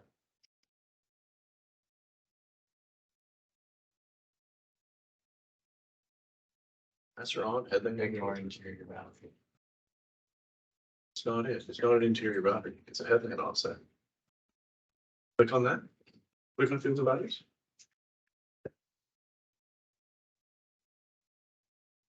Is section control even working? You can turn around on yourself and see if it's working.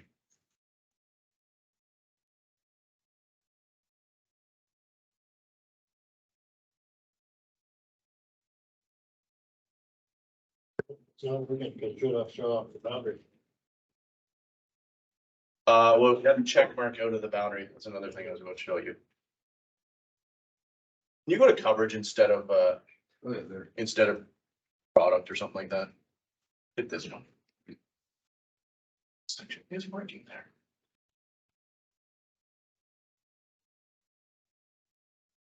Okay. Simulators are great when they work. When you have a boundary and you have a headland offset, sections will turn off with that headland control turned on. You plant the main part of the field, you go back to plant the headland, you turn that headland control off. And then you would plant the headland up the field. Those would really neat for spraying. You think so? Yeah. Why?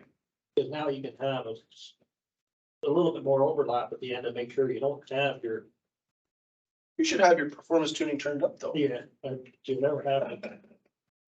You don't get the weed spots. Yeah. Yeah.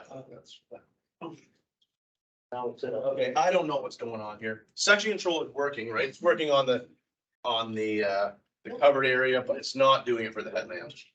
Whatever. Okay, let's go to our, let's go back to our section control. The other thing I wanted to show you is over here. So using boundaries with the check mark in here. I know it doesn't describe it very well. So what I would reference you to is our help. Remember our operator manual? So we're gonna click on that I. And if we scroll through this, we're gonna do it help. We scroll through this, right? So this is theory of section control. So here's our section control, or this is our headland control offset. So with it turned on, select the offset, change headland direction. I don't know. It should have worked. It didn't.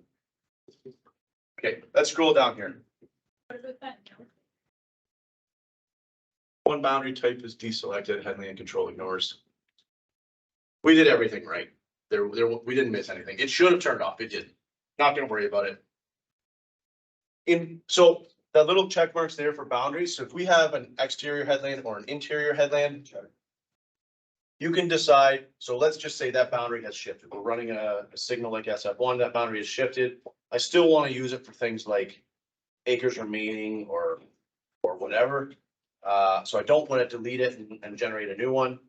I can decide that I can ignore that boundary, but still utilize section on top of the coverage map, right? So select, if you put a check mark in here, select the exterior check mark to use exterior boundaries. So this would mean that you trust the boundary and you want sections to turn off outside of that boundary. So hit the X there, Turner.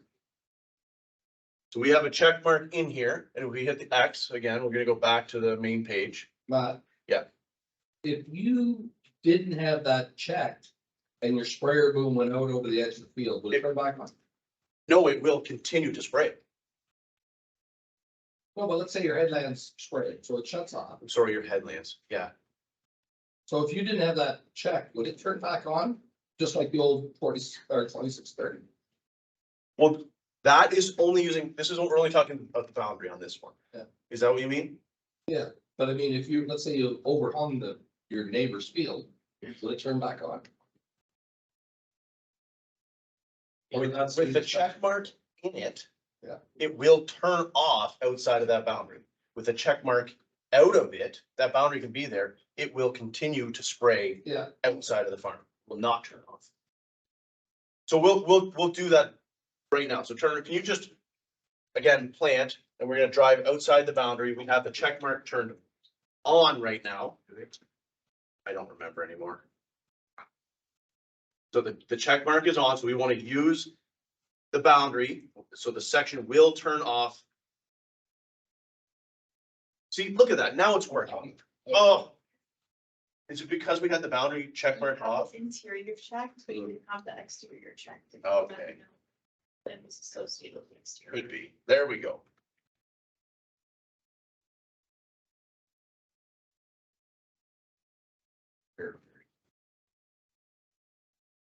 You just gotta read, right?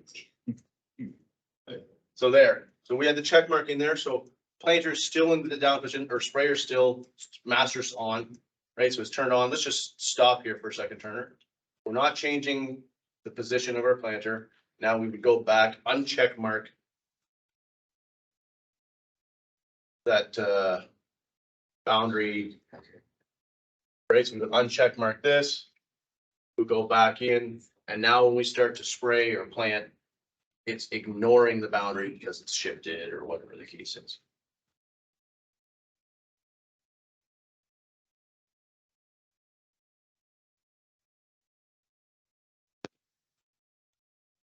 So that's kind of cool. Yeah.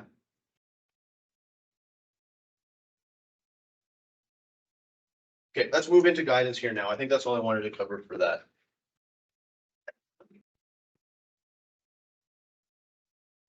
So no different. We're pretty familiar with our set track, right? That term's been around since even the brown box days. So we're gonna go set track. We're gonna make a new guidance line for this farm.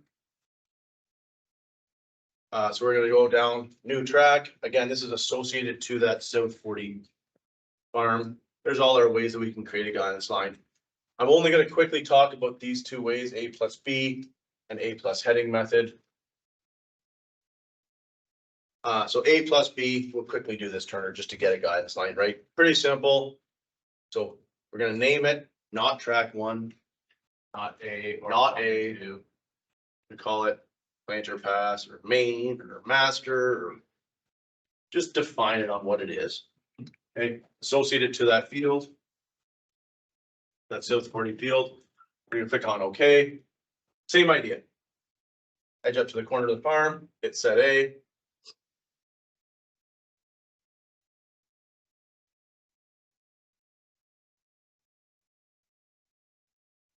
Back to the end of the farm. You can see that it's just matching this arrow. We can go this way. That's just our guidance line. Set B, drive it all the way to the other end. Set B. Don't be halfway through your current turn or either, or you'll. That will be fun.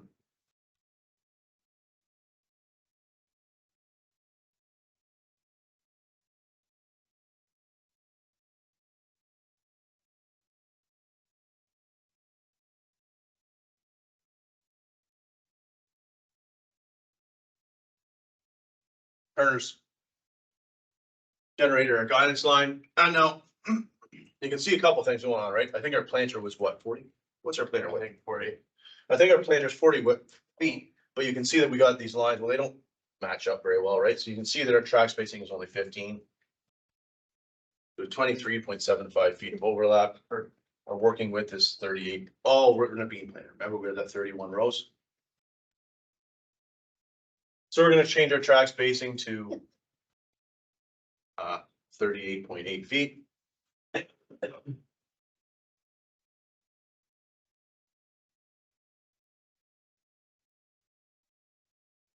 That's actually tenths of a foot. Yeah. So actually go here to 38.8.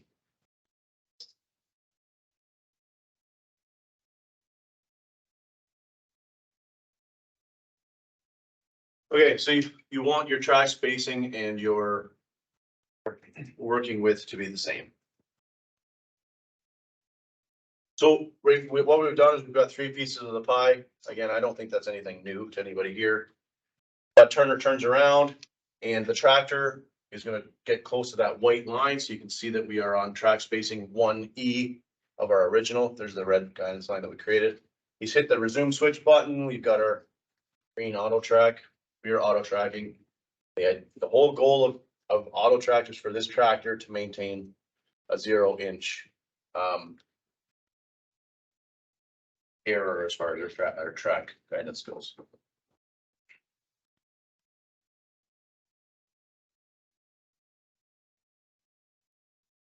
Turner will talk about train compensation and how critical that can be to maintain pass to pass guest rows, whatnot, so I won't ruin that for him. Okay, questions about AV lines? Okay, now, so that was the A+B method. Now we're gonna do A+ heading, right? So Turner's pulled in, he started the working the ground. He's running the cultivator. We got tractor 2 in there. He's gonna pull a cultivator, whether it's a different width or not, doesn't really matter. We're gonna go set track, okay? If you go to pencil on that planter track, we're gonna go to coordinates. And this is where our heading would live. So this is the number, either write it down on your paper or take a picture of it, text it to them, or over the two-way radio, whatever the case is. So 3374.1790. So we're gonna go, okay, cancel, you're ready to go over to him. He's gonna go new track, set new track. This guy, he's gonna go A+ heading. He's not gonna call it track 1, he's gonna call it tillage, whatever. Okay. So now you can see that we have our heading number in here. So he's gonna line up to where he wants that center to be. He's gonna type in here that number that was radioed over to him. Okay, and bang, this is the exact same direction of travel as the last tractor. And it doesn't matter if we're using a 2600 or a Gen4, that heading is the same across all the displays. So he clicks on done, it's gonna generate all the track spacing across the farm. And again, he can begin to auto track from there.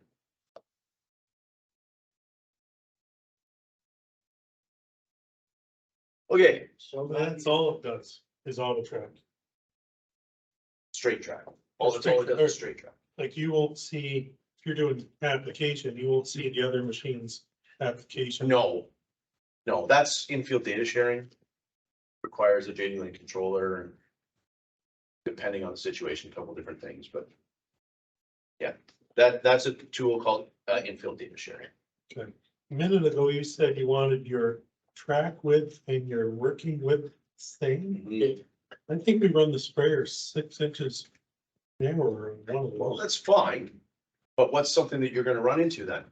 You look at your field report. It's a 100-acre farm, and if your track spacing on 96.4 inches, or whatever the case it is, 99.45 inches, what do you think your acres is gonna be? Section control works perfect.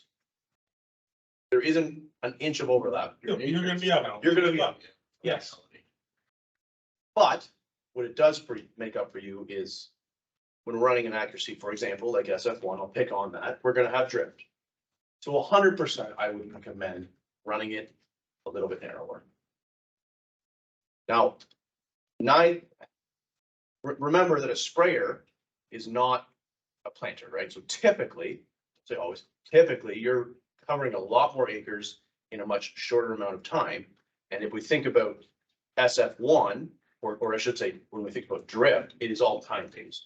You are going to see more drift over a longer amount of time. So in theory, you should be able to run closer to that full working width on something like a sprayer, comparatively to if we're doing it on a box drill, right? You're on the drill, you're only planting 5 miles an hour. And you get out to the headland every time you're digging through seeds, or you're making adjustments or whatever, right? So you're gonna encounter a lot more drift on a pass box drill. So in that case there, 15-inch box drill, narrow that thing in at least 2 or 3 inches. You're not gonna have those rapid runs. On a sprayer, yeah, it's fine. You can narrow it in. The only thing I'll say is if you have a 100-acre farm and you only brought enough chemical or water for 100 acres, you're probably gonna spray up 101 or 102 acres. That's all. You can calculate that into your equation, then great, but following, bad guess road, you might have changed it. Your, or just center it, Raiders follow- or just center it. Where's the center? Drive to where you wanna be, hit center. Every time. Yeah. I don't know.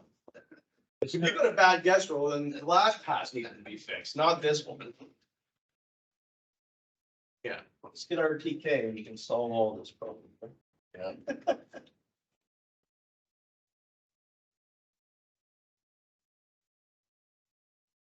Great, good conversation, guys.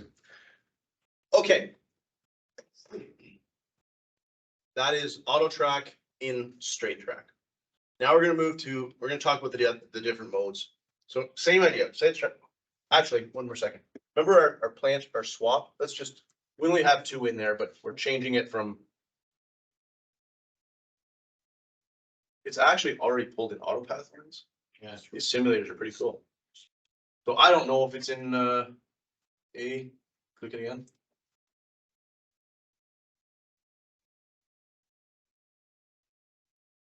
E comes before T and T came up before, so.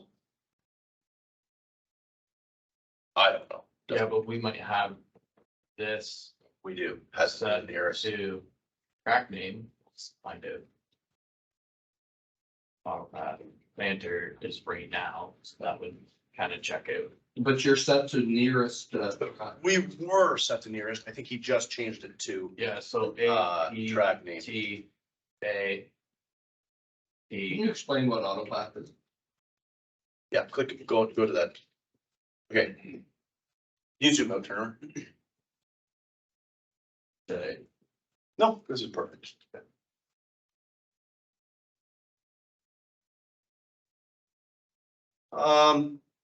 This is actually kind of cool. I didn't know that they had this in the simulator. The AutoPath is taking a source operation. So what they define as source operation would be the first pass through the field. Typically, we're going to pick from the planter. For those of us that are do strip till application, it would be the strip till. So it's going to take that source pass through the field. And so if we think about this, I'm going to try and keep things simple. We're going to just talk about planting, not strip till. So that planter is going to be our source operation. And what it's doing is it's mapping every row unit on that planter, not just the track spacing. It doesn't care that it's 30-foot planter. It doesn't care that it's 40-foot planter. It wants to know that there's 12 or 16 rows on that planter, and it's mapping where each one was. This one isn't exactly showing that, but the idea is, doesn't matter my application width. I could have a 30-foot planter, a 120-foot sprayer, and what did you say the planter was? 12-foot? 30. So a 30-foot planter, I would have a 20-foot corn head, so a 8-row corn head. And it'll automatically, you can see that it's drawing these lines. So the yellow would indicate that that was the source operation pass, so the first pass through the field. And it's going to optimize where you would be driving so that kind of looks like maybe over here, there's a bit of a squiggle. So over there, okay. Yeah, there's two different ways that you can generate that. We're not going to get into that tournament. Hit this button here for a second. One more time. Actually, what? Yeah, and zoom out.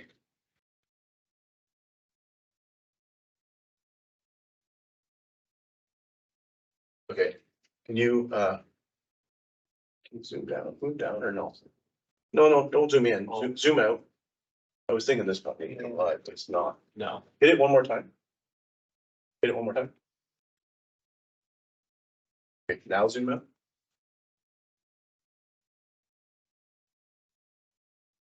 Well, somewhere that has a curve. Going. Where are we? We're over here. Okay, see, go over here. Now zoom back in. It looks like someone forgot to engage auto track, right? There, you ever experienced that before? I have. But it's mapped where those row units were, right? And so when you're going in with the plant, with the sprayer or with the combine, it automatically matches where that next pass should be. Doesn't matter working width of it. Maybe that's not a great way of explaining it, but that is what AutoPath is. So the source operation being the planter, it has an implement receiver on it. You take that as applied planting map, it goes into Operations Center. You upload that back to the combine. So the theory in that would be that a bad guess row is not the problem, because as soon as you go in, your sprayer should pick your. Yeah, spraying. mismatch is still, it's gonna help. Right, if you have a 30-foot planter and a 20-foot corn head, every other pass is gonna be doing that guess roll, so you're still gonna be feeding it in. That being said, is what it's gonna do is help you on curvy headlands. That's really where it's gonna shine. Or if you're doing like a strip till pass, it's awesome for that too. Each one with different colors. Pardon? Each one with different colors, the different operation. Not necessarily. The yellow is gonna be that source operation. And then depending, the blue is this track spacing. So if I change the track spacing to, try 90 foot, we're gonna spray with a 90-foot sprayer. So it's regenerating. See how it's spaced them back out again? Telling you where to drive. Does that make sense? Doesn't matter what your width is. It's gonna tell you the best way of getting the job done there. Yeah.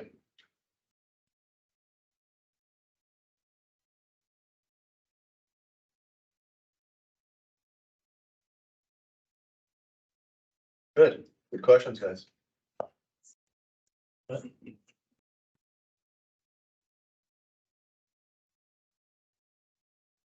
Okay. So that's swap track, right? So I think we have 3 guidance lines in there. We have our tillage, we have our planter, and we have our auto path lines in there, and you can toggle between them. And you've seen that depending on, go back to set, is it set track? Yeah. Depending on which one you want to come up in that rotation, you can change. You hit this filter sort by, currently it's by location, or sorry, currently it's by its track name, and you would change it to location or whatnot, right? So there's some stuff you can do there. So that's where, if you're doing the headland, you would go sort by nearest, right? Correct. Because otherwise it's going, it must have been set for alphabetical, because every time. I think by default it is alphabetical, yes.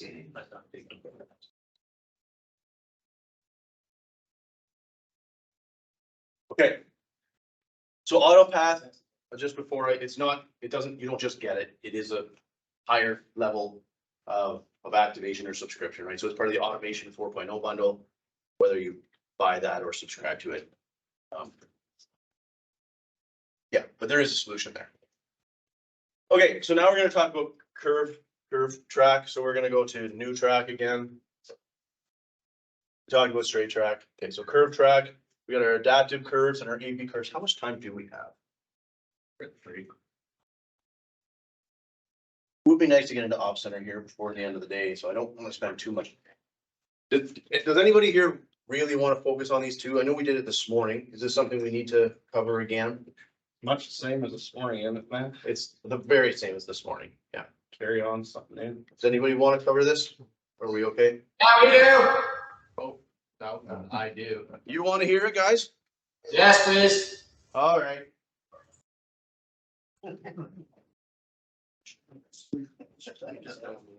Okay, the pictures actually do a pretty good job of describing it, right? So we've got our adaptive curve, and you can see that here's my original guidance, or how do you say this? What it's doing is there's a tree here that we have originally driven on, right? So I could auto track the next pass here, but now I gotta do the other side. So here, again, manually driven, and it's the takeaway is it's only referencing from the last pass. So your last track spacing to the right or to the left, it's only going to steer one track spacing either side of that pass. An AB, so the point is that you don't want to start, there's not a start and a stop. You need to start it and you need to record all the time. If you stop it, you're not gonna be able to re-engage it. I'll get Turner to drive it. AB curve is there's a start and a stop, and you can drive around any obstacle and it disregards it type of thing. Okay? So let's do adaptive curves. We'll do this as quick as we can here, Turner, just for time. Name it. Okay, track one, don't call it track one, please. We got a start button here, so we're just gonna engage our steering or our recording.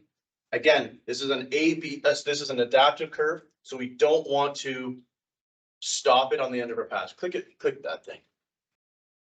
Okay, make our thing here, Turner.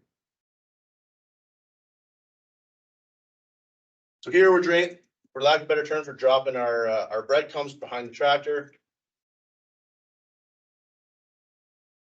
Okay, we're driving the crick, following the contour.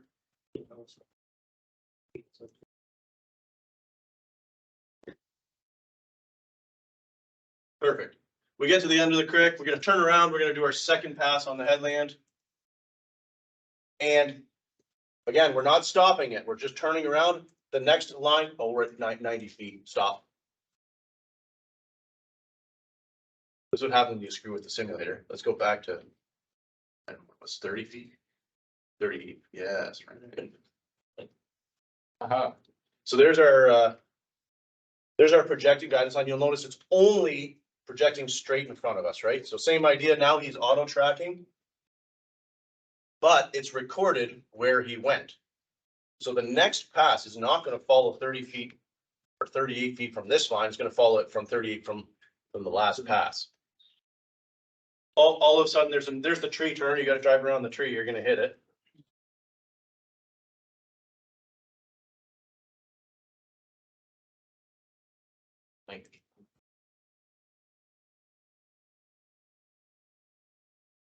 Okay, he's driven around the tree. That guidance line is going to pop up if he doesn't make it to the end.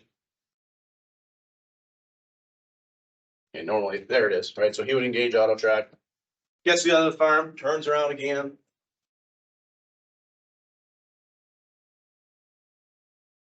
The guy inside 38.8 pushing buttons. They can't auto track, right? Pardon? So when the guidance sign pops up, you have to push your. Yeah, and they came up. Yeah, you have to wait for that white line to show up, or you can't auto push track. The auto and pulls it off. Yeah, so he's clicked auto track, the resume switch, there's our auto track. And now it's adapted to that input that we had, right? Okay, so that's adaptive curves. If you were to hit stop recording, it will only allow you to auto track one more pass over here, and then you will not be able to auto track it. So the takeaway, adaptive curves in my recommendations, I don't care if you use it in a different way. I'm just saying this is what I recommend. It's best utilized if guys are doing things like drag line manure application, right? So they're kind of always pulling that snake around and they're not wanting to drive. I wouldn't imagine trying to do that. Like, don't know how they do it, but that's what I've seen it as a kind of a useful tool.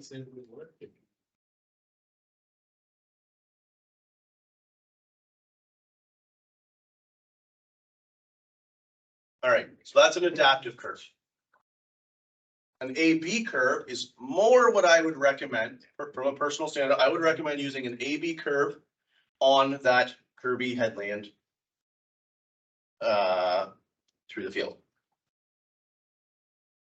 Okay, so Turner's got to our Kirby headland start, set track, new track. Instead of our adaptive curve, this is our AB curve. So there's a start and a stop. This is track 2. He's not going to call it track 2. He's going to call it creek. We're going to go next. Begin to start. Here he is going on. So he started.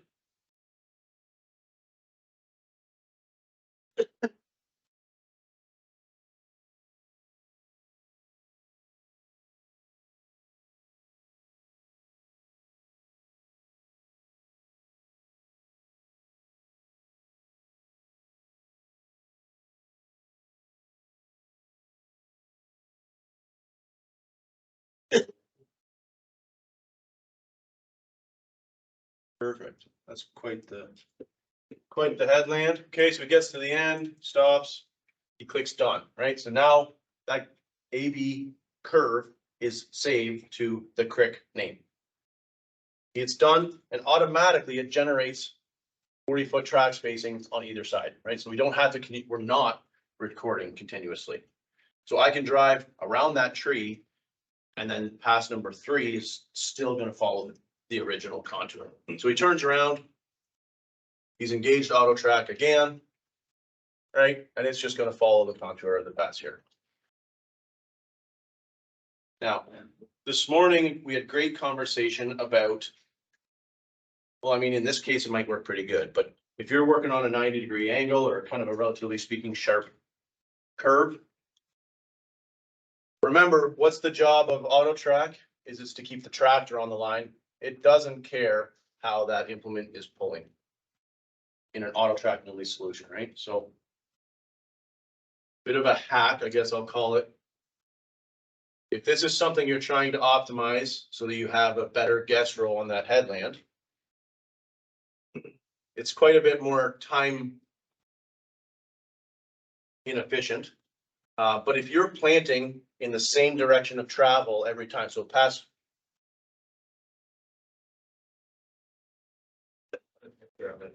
Right.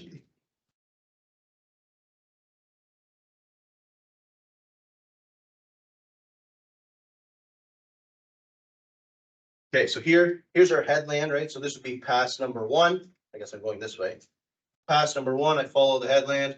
That's my recorded AB line. I pick up, drive all the way back to the other side of the farm.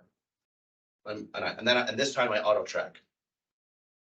Pass number 2 or B, pick up, drive all the way back, pass number 3. You can think of it that way. At least then the implement has the, I don't know how to explain it. At this point, I'm at a loss for words. It has the way that it's pulled is going to be near to the left. Yeah, yeah, it's gonna, If you came back the other way, it would be the opposite. it's a lot more time consuming, but it's a workaround if we're not doing a thing like implement guidance. So if we have that receiver on the planter, there's a passive implement guidance solution or an auto track or active implement guidance solution where either A, the tractor will not drive on the line to keep the planter on the line, or the active solution where they'll both intend to be there and then it's got a steerable hinge. So a couple of different solutions to combat that. David, I got a question about AB curves. You know, sometimes we do our AB curves and, you know, you'll do your pass where you're making your line. You get to the end and you get looped around and you get ready to do your headland going back. And it only makes the lines one way. It's no good to you because it's on the wrong side. We're not wanting to auto track into the neighbors then? No. No. Like, is that something we're doing wrong or why does it do that? I don't know. I think if everything worked, you'd have nothing to complain about, right? So. Yeah, it sucks. The only way that I've been able to get it to work, and it's kind of cool. So what I do is, so if you have we'll pick on a 40-foot planter, change the track spacing to 40, please.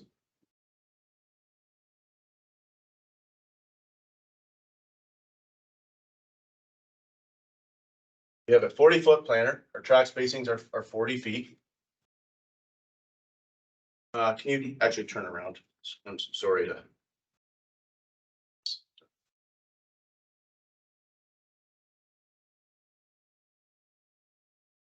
Okay, so the situation is, this is our AB curve. I just drove it. It generated, but it only drew lines this side, and it happens. I've seen it. I don't know why. To answer your question, I don't know why. But what we can do is we can reforce it to generate the lines again.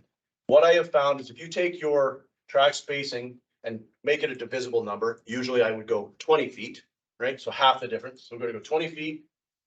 This is the only reason why I would say you wouldn't make your track spacing when you're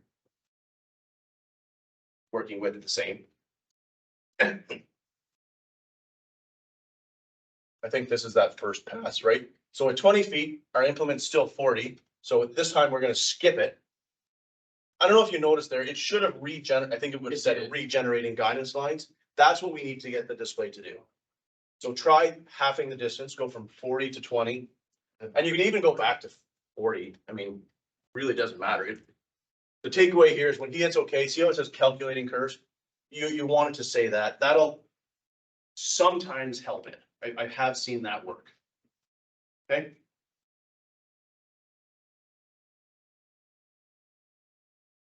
Like you forced it to recalculate. You forced it to recalculate, exactly. But. Yeah. I got a question with your AV adaptive curves too. Okay. You say the tractor follows that GPS line second pass. I swear ours oversteers to compensate. It tries to It knows the compensate. planner's a drawn plan. I say the same thing. I know we oversteer, because I do use markers sometimes. Yeah. And it will oversteer. If I'm going around the curve with AB, the next time around, it doesn't, it should by rights follow your marker, right? But it doesn't. It oversteers. Actually, I know exactly, you're right. but you're oversteering the first with too. No, it doesn't care. Doesn't care what that is. Unless you have an implement receiver. No, It might seem that way, but auto track doesn't care where that planer is. The only thing it That's cares, right. the only thing the it cares, first pass, I'm basically oversteering too, right? you are. Yeah.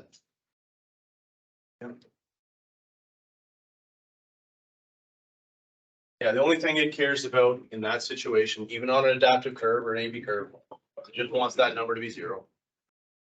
It won't be on a more aggressive curve. There will be an error, so it might simulate that it's steering by the planer. It isn't. It's trying to do it by the tractor.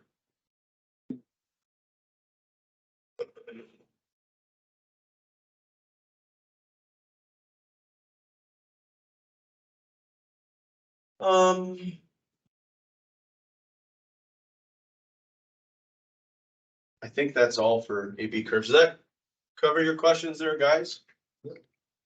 Okay, what we're gonna do now is this is Gen4 specific and it has to be new software.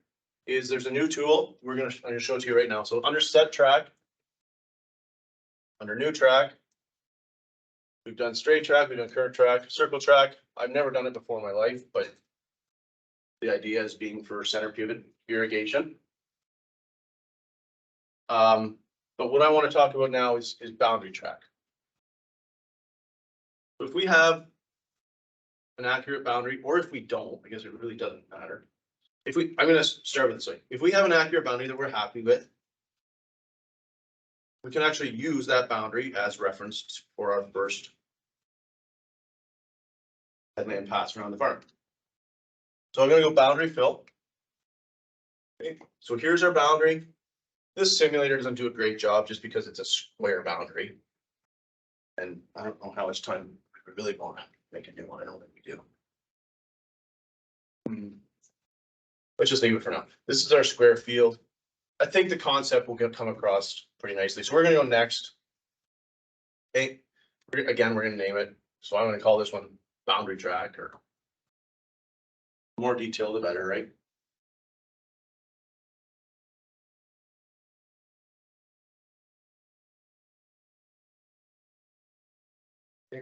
We go save.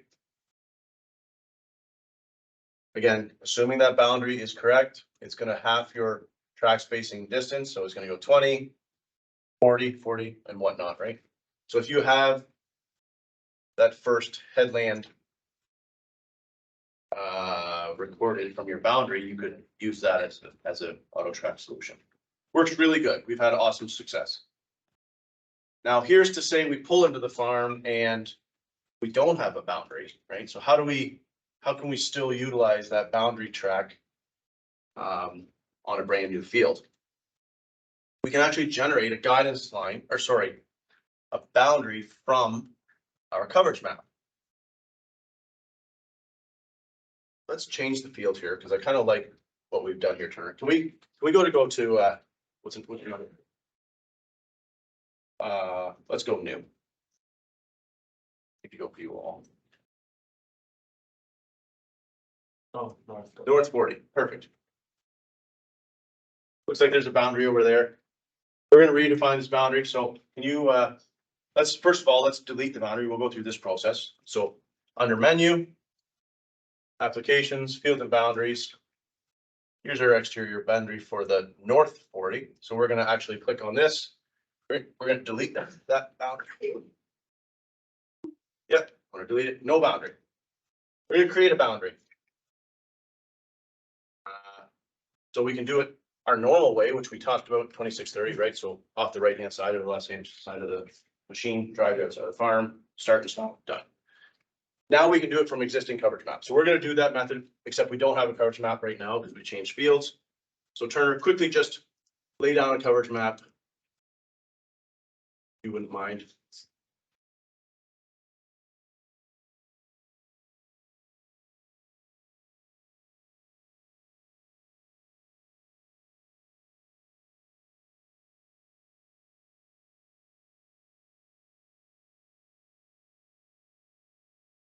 Okay, so here he is, he's driving the outside of the farm. Planting seed, getting the job done. Backs into corners, whatever the case is.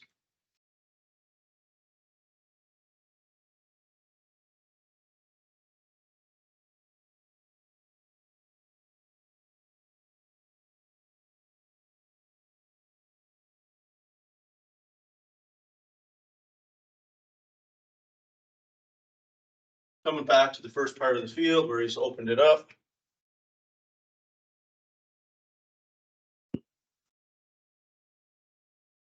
Okay, section control works. Here is he stopped. Perfect. Lifts up. Now I want to auto track that second pass in the field, right? So first of all, we're going to generate a boundary from that pass. So menu, applications, fields and boundaries, create a boundary from our coverage map. Okay. It might take a couple minutes, depends on how big the field is.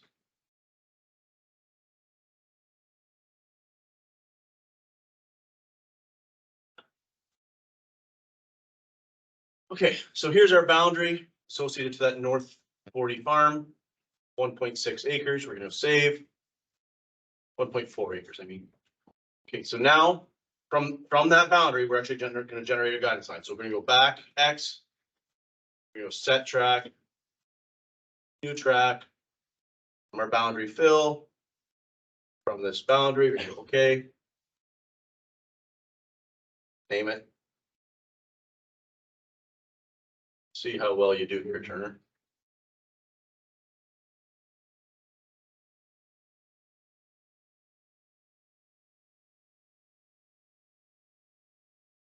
The nice little more real estate.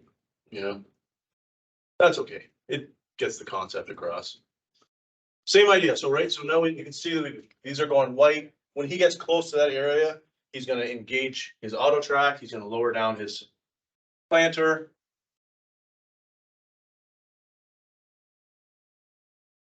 Come on.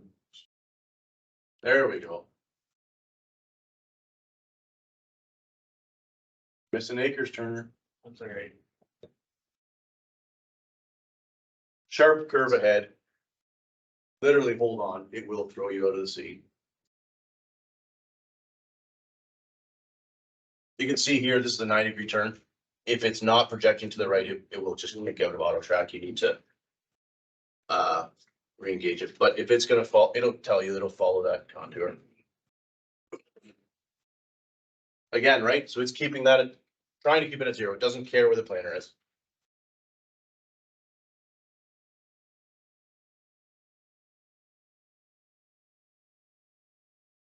So that is boundary fill generated from a coverage map on the outside of the farm.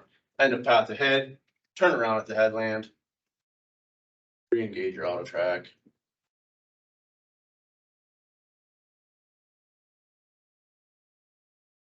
Do your third pass around the field, whatever the case is, right?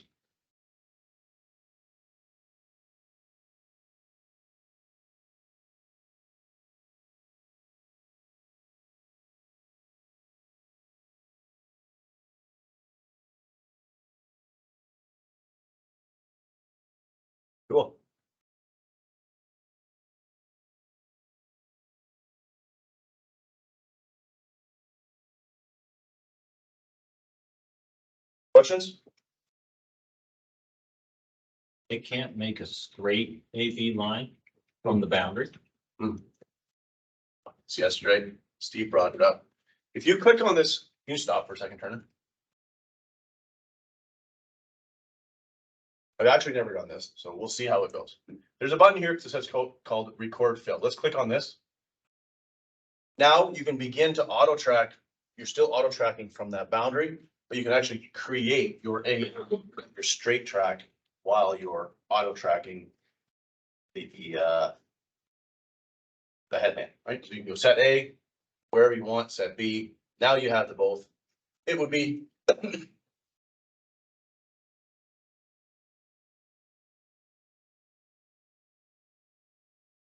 not up in your track one. You can see there it's created.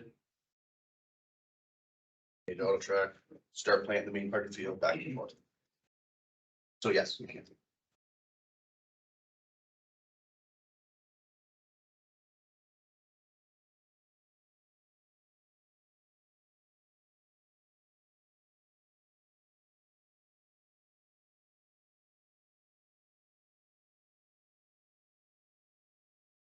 Okay, I'm actually gonna hand it over to Turner now. And he's got some stuff to present on. And I'm gonna sit down and run the simulator.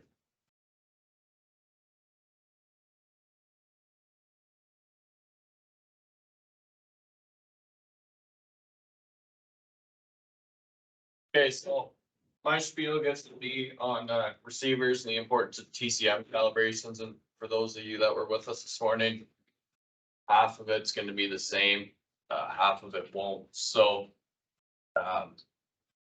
For those of you that do need a refresher in TCM calibration, it's calibrating the terrain compensation module, so think of it kind of like a bubble level in the receiver that can read roll, which would be your forward or side to side, pitch, which would be your front and back, and then yaw is how many degrees per second you're turning, right? It's kind of like a gyroscope, always being able to move. We need that because it's going to tell us on side hills if our auto track needs to compensate for that terrain. That's all in the name. So if you're going up a side hill and the tractor sees that it's like this, it understands that, okay, I need to steer up the hill a bit to be able to keep my tractor online or from slipping, whatever it may be. So they do require calibration, just like everything else. And there's a few different ways that we can do it with a Gen4. So we'll get into that in a minute here, but you know, most of us, I hope, are taking our receivers off of the equipment, bringing them inside for the winter. Even at the end of the night, in the springtime, you park the planter at the end of the field, you're gonna come back in the morning. They do go missing, so I do hope that you guys are kind of either at least taking them off and put them in the pickup and bringing them home with you, or taking them off the roof, because once they go missing, we have a tough time trying to find them. And we have an even harder time trying to replace them, as I'm sure all of you know. So keep them safe. But in saying that, when you unplug that receiver and plug it into another piece of equipment, it's possible that it'll need a calibration. So if you take off a planter tractor A and in the morning you put it onto planter tractor B, it's going to need recalibrated. You take it off of planter tractor A and it goes back onto planter tractor A, that's okay. Another instance where we'll need to do a calibration is when we put a different header on the combine. So you'll notice when you're driving through the yard or driving through the field with a 12-row corn head versus, you know, your 40-foot draper, they're balanced and they weigh differently on the combine, right? They're weighing that front end down more. That TCM needs to be able to understand that, okay, there's more weight up front. So we do suggest when you change the headers on the combines, to redo that calibration. So there's a couple ways to do it. With our 2630 this morning, you know, we went down to the main menu and then we went up here to the receiver page. We went into setup and we were able to calibrate. With 4640 universal displays, or a Generation 4 command center with a V2 processor. So easiest way to put that would be tractors 18 and newer. Sprayers 18 and newer, and then S700 series combines. So it's kind of try and keep that in your head. There was a version 1 generation between 14 when these came out to late 17 into 18 for the tractors. So with the V2 specifically and the 4640 display and a Starfire 6000, we can do what's actually called an advanced TCM calibration. So I'll show you that first, and then we'll go back and do it the old way. There is only going to be one way to do the advanced calibration. You can't just go into, like if Matt clicks up here on the time, right? You can't just click on this and go and do an advanced TCM calibration. There's a specific page for it. So what we'll do is we'll cancel out of that, go down to menu, over to applications, we'll scroll down and we'll click on the Starfire page. This is your one and only page where you're going to see it. So you'll notice in the bottom left, it'll say advanced TCM calibration. If you get onto that page and you don't see it, you might have a 3000 receiver on your tractor, on your piece of equipment, or you don't have a version 2 processor. So it's capable of performing the task. So what's going to happen here, we'll need about 330 feet of space. But what it's going to do is you kind of actually just set an AB line. The tractor is going to go down 165 feet. You're going to spin around and you're going to drive back on that line. One of the benefits of doing an advanced TCM calibration is if you had an implement receiver on the strip tiller or on the corn planer or whatever you might have it on, you can actually calibrate both in one shot, which is kind of nice. We do suggest that you get to do your TCM in the yard on a hard, flat surface. Sometimes it gets forgotten about. All of a sudden now you're in the field with the air seeder, you're hauling, complaining about guest row problems. This allows us, we've got space in the field. You can use 330 feet with the air seeder and the cart on and have that room to spin around and calibrate the TCM rather than unhooking everything, and it can be a pain. So this is handy to be able to do. We'll run through it or no? Yeah, Sure. definitely. So we It will fail, but we will run through it. Yep, we'll go begin calibration. So it's already kind of one ahead. So position yourself at least 330 feet of open space out in front. So you're in the field, or maybe some of us have yards that big with the space. We go next. Step 2 is going to ask us. So we're going to set an A point and go done. It's going to generate an AB line for us just based on the direction that we're facing. We're going to want to have our auto track on. And then what we'll do here is we press resume and you'll see here's an A. This is the A point. Once we get past A, it'll start climbing up from 0% up to 50%. You'll also notice here, we don't want to exceed 4 miles an hour. So it does take a minute to do. We want to maintain a consistent speed the whole way too. If you're going faster, the tractor could be bouncing differently. So we want to try and stay at 3 or 4 miles an hour. You see, as we get near to this B point, Matt's percentage will get to 50, and then it'll ask us to spin around. So turn around and auto track from B to A at the same speed.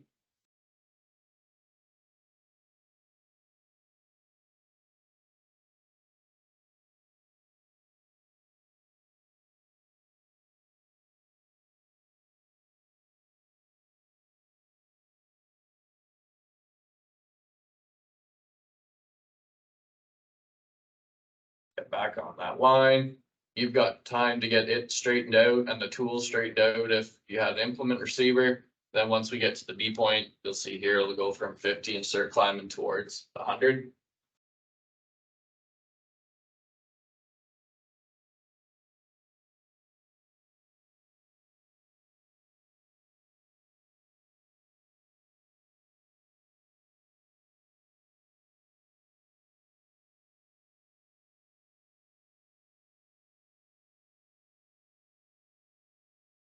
So it will say calibration successful, just not for us when we're trying to demo it. So then Matt clicks cancel, it would say here, you know, Starfire 6,000 or 7,000.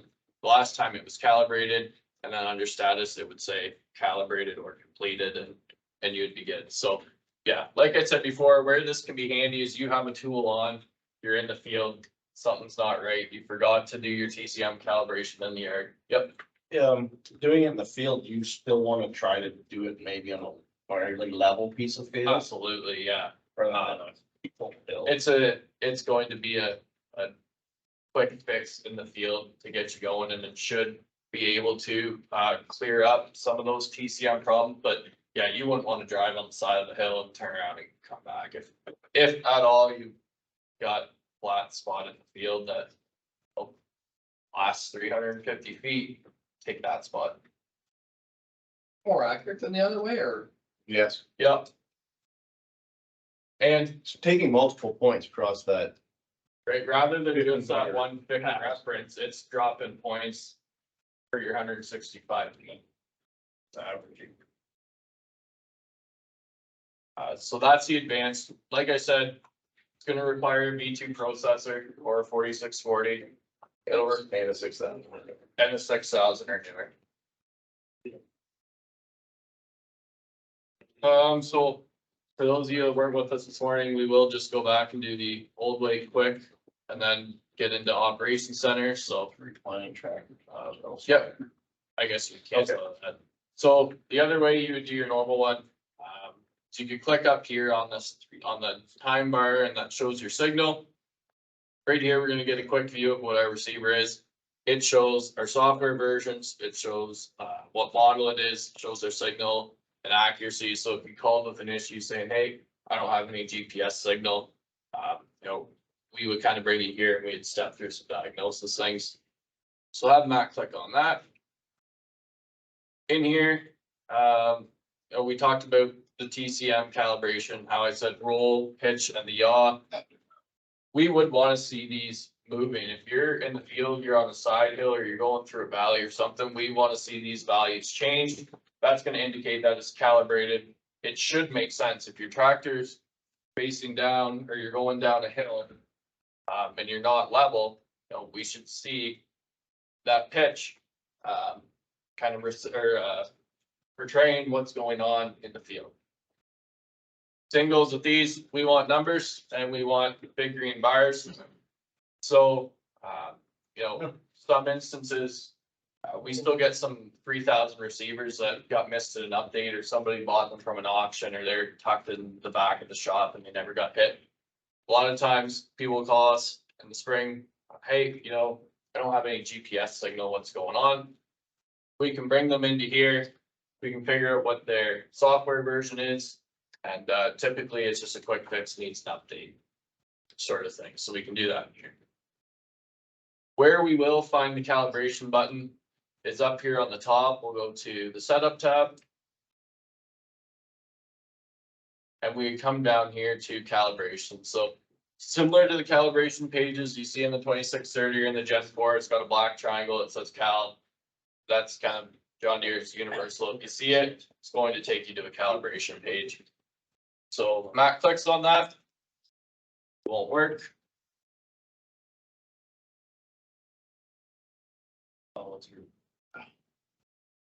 But if you try and go through the Starfire app, here's another way. Oh. Okay. All right, so that happens in the field. Just try it this way and maybe she'll go. You can see here, you want to park the vehicle on a flat surface, mark a reference line through it. All of us have done it at one point or another. For row crop tractor, we're going to use the rear axle as it's fixed. Combine, we're going to use the front axle. For articulate or four-wheel drive, we're going to use that front axle as well. There's a couple different ways you can mark your reference lines. I've had guys use pylons if they're alone. I've had guys flag it. I've had guys drag the boot. I've had guys, you know, you put the kid at one side, you put the other kid at the other side, and they wave at you when you're back to lined up. However you want to do it, you do it. park the tractor or whatever it is on a flat surface. And at the line with the back axle there, just draw a line out so you can see it when you're in the cab. So the second step, you click the accept button. It's actually just calibrating itself. You see it think here for a minute. And then what it's going to do is it's going to ask you to turn around. So we want to turn the vehicle around, line that fixed axle back up on that reference point again. So you drew your line in the gravel or you drew your flags. You go out into the yard, you do your spin, you come back, and you want to line it back up on that same spot. Click next. It does its calibrate again. And unlike the other one, this one calibrates successfully. That's it. It's a 30-second fix in the yard that can mitigate a whole lot of phone calls and gas throw problems, and it helps you guys, and in the end, it helps us too. So make sure that gets done when you hook them back onto the pieces of equipment in the spring. And if they do get flip-flop between equipment, just remember that we do want to be recalibrating them if they go from, say, a tractor to a different tractor, a tractor to the sprayer, back to the tractor. We want to be doing that. Hopefully we've got some time to do 20 minutes or to do 20 minutes of operations center stuff. So that was our receiver crash course. Just repeat for a lot of us who are here this morning, but did we cover everything we wanted to? Well, let's go to the next page. Where did they go?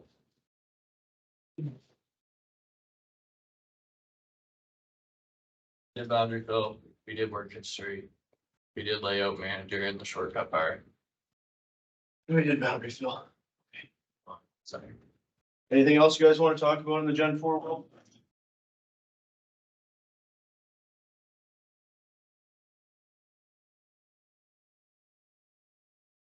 I want to talk about.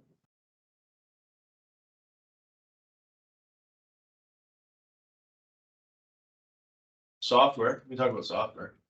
You do this. You want me to do it? I don't know what you want to talk about. We don't want to give away our business. No, I mean, just understand that like all these functionalities that we talked about, you guys aren't running the most current software version. You know, some of these functionalities potentially won't be in your system, right? So Zero come out with bug fixes or product enhancements 3 times a year. All we're saying is, you know, Turner and I, or Huron Tractor, I should say, provide the service. We'll come into the farm, make sure your fleet's updated. You can do it yourself too, if you want. But yeah, software manager, it's done through that way. There are wireless settings on the 4640 displays. Diagnostic centers might be somewhere we would take you if there was if something goofy going on. You have a code pop up on the tractor. We might reference you to this point to look at that. Whatnot, so. Is there any way to clear, say, last year's history or documentation on this Gen 4 screen? Under setup, you would go new work. That, But you're, that farm by farm basis or what? but you're wiping them anyways. I know, but I wasn't gonna ask that question. Yeah, like, so in the Gen 4, it's smart enough. Actually, there are time frames in there where it'll actually automatically clear your coverage map. And depends on the application, but let's just say if it was a planter, I think it gives you a 2-week window before it assumes its second plant and will automatically clear your coverage map. So the Gen 4 does not operate the same way as the 2630. That makes sense? Yeah. Does it automatically. You don't have to clear your Well, coverage. as far as that, maybe something you guys didn't touch on this morning, but 2630 thing, a lot of times it's, if you want to come back to a job to carry on, it's all about the task in resources to make that happen, right? Yep. It would have to be set to the last operation that you were doing or whatever, so, yeah. So you said it automatically clears in a couple of weeks' time? Yeah, I'd have to look at But this. still, you still have the history now. Oh, yeah, like if it's 3 weeks and you come back and you wanna use that as that.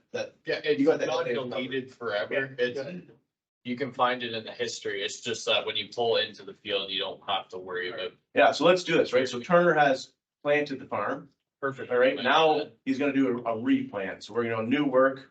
Yep, I wanna clear my coverage. Bang. So how did we go about pulling up the old coverage again? Just now that you clicked Yeah, it? let's just, so I just cleared the coverage. Okay, so now under our setup, that was new work. Now we're gonna do a work list. Okay, so this would be planned. This is kind of, sorry. We're on work history. Okay, our last work, there's a timestamp associated to it. You click on that, there's our corn and our water and our fertilizer. You go, okay, Bingo. and our coverage map is back. So by default, like, if it was 3 weeks later, when you come back to plant this field, the coverage map will be gone. If it's less than, I think, 2 weeks, it will still be there. If it's more than 2 weeks and you want it back, set up, work list, work history, select file, okay, done.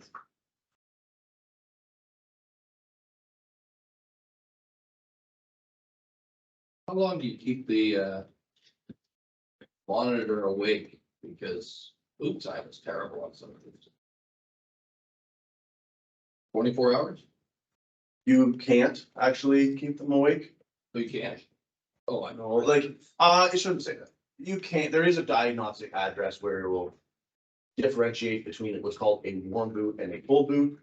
A cold boot would be meaning that it does go to sleep and it can take a significant amount of time to warm up. It's not 24 hours. I'm thinking it's 72 that it kind of stays in a like in a sleep status for type of thing. So when you turn on, meaning if you've driven that track within 72 hours of the last heat cycle off, it should boot within, I would say 25% of the time as it would be if it was more than 72 hours after that heat cycle. Because at that point, it goes to sleep with the intention of saving battery. I do think that number can be changed. I've actually never done it, but if it's something you really wanted, you could. It seems when it's on the planner, it takes a long time. Well, and in some instances, right, these displays are connecting and doing a lot of things, so as they're loading controllers, the more stuff you put on them or expect them to do, the longer it can potentially take to load up. Yeah. I've seen it be as long as 5 minutes. If it's 5? 15? shouldn't be 15. It's been 15 on the regular. Usually it's only if you shut your disconnect off. You shut your disconnect off on your Yeah. tractor, then it takes forever. Yeah, yes, for sure. Because it's you essentially you've started something. Yeah, it is after that time that it goes to sleep, obviously, that's 3 days before, like, let's say you have 3 days in between, you go to start it. And the problem is, yeah, you could be filling up, but you can't unfold it. Maybe a version 1, right? Gen4. What's that? Is that a version 1? No, you have a Seed Star 4 planner. I never thought of that. You can't even unfold the thing yet. Copy of it. Yes. Get up 15 minutes earlier. 8 o'clock. Yeah, I mean, I wish I'd say do this, and this, maybe go faster. No. Well, yeah, you can, I think you can go into the diagnostic addresses. There's a tech address. You could change it to be more than 72 hours. But the problem is then, is if it's 2 weeks, you go to start the thing, the tractor goes wah wah and dies. Yeah. You don't want that either, so. Okay, no, I was just curious if the. Yeah. But you could have. 6:30. No. I think what you're thinking about, Keep the the receiver receivers is the awake. receiver Oh. awake here. This hours on after shutdown. Right? That has nothing to do with it. No, this is the receiver.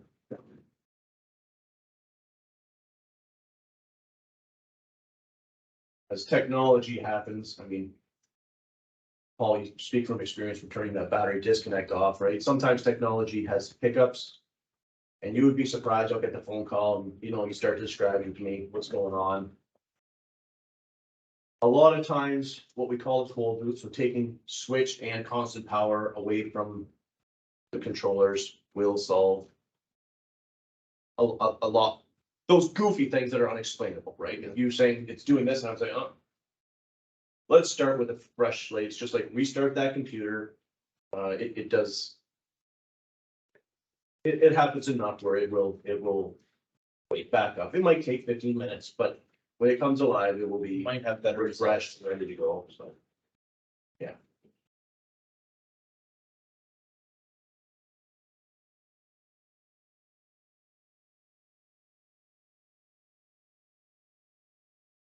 We got 10 minutes. So let me go through this list here.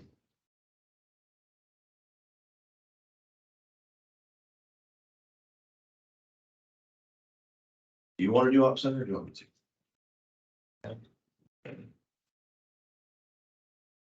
10-minute quickie. Exactly. I get my words in for the day here. What are the three main focuses? Setup, bringing files in, land. Just focus on that. Show us how to make a tank mix. Yeah, we discussed that, no, not being able to edit today, Well, we can make tank mixes. but you can't edit. It's, Well, you can make them. sure. Yeah. Yes, correct.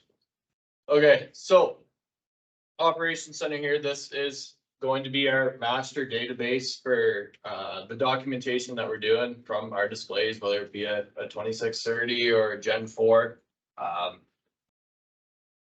This is taking over anybody that's familiar with Apex. We don't use that anymore. You now have to use this, please and thank you. We're gonna have a few different ways to import and export data into Operations Center. So if you have an account and have a JD Link piece of equipment, something that you bought, tractor, sprayer, combine, when you buy it, Alicia or myself move it into your Operations Center account. You're going to be a partner with Huron Tractors, you shop with us. So we move that into your account. Now that you've got the tractor into your account, it's going to be capable of transferring data via JD Link, which up until about 1.5 years ago, 2 years ago, was a paid subscription, and now it's free. If you haven't been in here in a while, you might want to get in here and enable your JD Link, or else you won't be able to view your equipment. The data won't transfer. We won't be able to help diagnose or remote in. It is a benefit, and if anybody needs help with that, don't be afraid to reach out, and somebody on our team will be able to assist in enabling that JD Link. But what JD Link is it's the enabler of that data transfer from the ground up to the cloud and back down to the field. So, we can do it remotely or wirelessly from the field. So when you finish a job, say you're done combining in the 2630, you're done the field, you pull into the next one and you switch, it's going to boot that yield map up to Operations Center. With the Gen4, as you work through your task, it's going to send bits and pieces of information of that map up. And you can pretty well watch it live on your phone. There's a bit of a delay, but you're able to see that progress happen through the field. Another way that we didn't really discuss this morning, in regards to the 2630s, is say you've got a 2630 and an older tractor, it's in a 20 or 30 series piece of equipment that's not JD Link enabled. We can transfer that data via a USB stick or a memory key. Whether it be a Gen4 or a 2630, we can put a stick in the side of that, pull that information out. You don't have the ability to go wirelessly. We're going to do it that way. There's an extra step in Operations Center. We would have you go to the More tab up here, and you'll have to download John Deere Data Manager. It's just a portal. It reads what's on your USB stick. You make sure that everything's right. They're your files. They're not the guy who owned the tractor before. And you send it up to here. But if you are going to do it through a memory stick, you will have to use this portal. Still data transfer. We'll go into setup. We spend an awful lot of time here in setup, specifically in land. What land's going to do is it's going to allow us to manage our fields, like our client farm fields, our boundaries, our guidance lines. What John Deere's provided us with this solution is it doesn't matter how terribly you bomb data entry in the cab. We're going to be able to do a really good job at cleaning it up here if you have the time and the patience to sit down and take care of the mess that was made. So for instance, you can see a boundary here, Exeter plot. It's got kind of brown hue to it. It's going to represent that the last pass we did through that field that was documented was tillage. If Matt clicks on it, you can see now we're only focused on the Exeter plot. You can see you could see our flags here. Our pink line is going to represent the boundaries, similar to how they're portrayed in the screen. And our blue lines are going to represent our guidance lines, our AB lines. Along the left-hand side of the screen, you see client farm field. So the client being here on tractor, the farm's the Exeter plot, the field's the Exeter plot. You may notice that it's not A, B's, and 1, 2, 3s. This is what we're trying to get towards so that at the end of the year, when you come back to analyze, and you want to look at, dad's back 40, it's dad's back 40, not farm A, right? Left, but we do see lots. We want to keep that organized. Or field 1, farm 1, field A, whatever. All the same. In the event that does get punched into the display, and you have a bunch of A field or 1, 2, 3 fields, we can actually come in here and change the name so that you can distinguish what it is. And it's going to help them. If we need to assist in anything, it's going to help you analyze better. You can see down here, it shows active boundary. So it's got the field split up into our different plot areas. But if Matt blows that up, you can see that we've got, just a strip till boundary. We've got whole field boundaries. And we can determine here what we'd want to be active. One thing to note here is that, we're changing this here. It's not just going to go change it in our demo tractors. We have to build a setup file and send that out. So you can do, a lot of fixing here, but it's not just going to change in the tractor. We do this with the goal of building a nice clean file to move out to the pieces of the book. So we did feed the field details and boundaries. We'll go to guidance here. You can see we've got guidance lines. Also noted that they're not A or track 1, track 2, track 3 through all the letters in the world or all the numbers in the world. Have them mean something to you so that when you get to the field or you have an inexperienced operator or a new hired guy, you tell them that you want them to cultivate on a couple degree angle. They're not trying to float through 20 different guidance lines named track A, B, C, D, E all the way through the alphabet, right? So we want to keep clean data, and we can do that here as well. So say these were all named ugly with track A, B, C, D, E, we could come in here and change the name up to what we wanted. We kind of go with master or master plant to represent that this is absolutely the one we want to use. We discussed headings earlier, so I know we have some guys in here that do say some custom plant or some custom strip tills for guys. They can come back in here, get this heading number, say they're not in the tractor anymore, or if it's a fall strip, whatever it may be. You can come back in here, get the heading number, and give it out to the guy that you did the custom work for so that he can go back in the spring and plant using that same heading.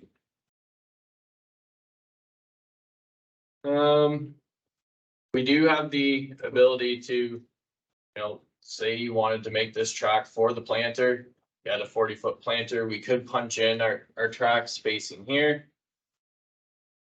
You can also see when they were created, who they were created by and if they were modified. So this line hasn't been touched in 2020. This was an old plant line.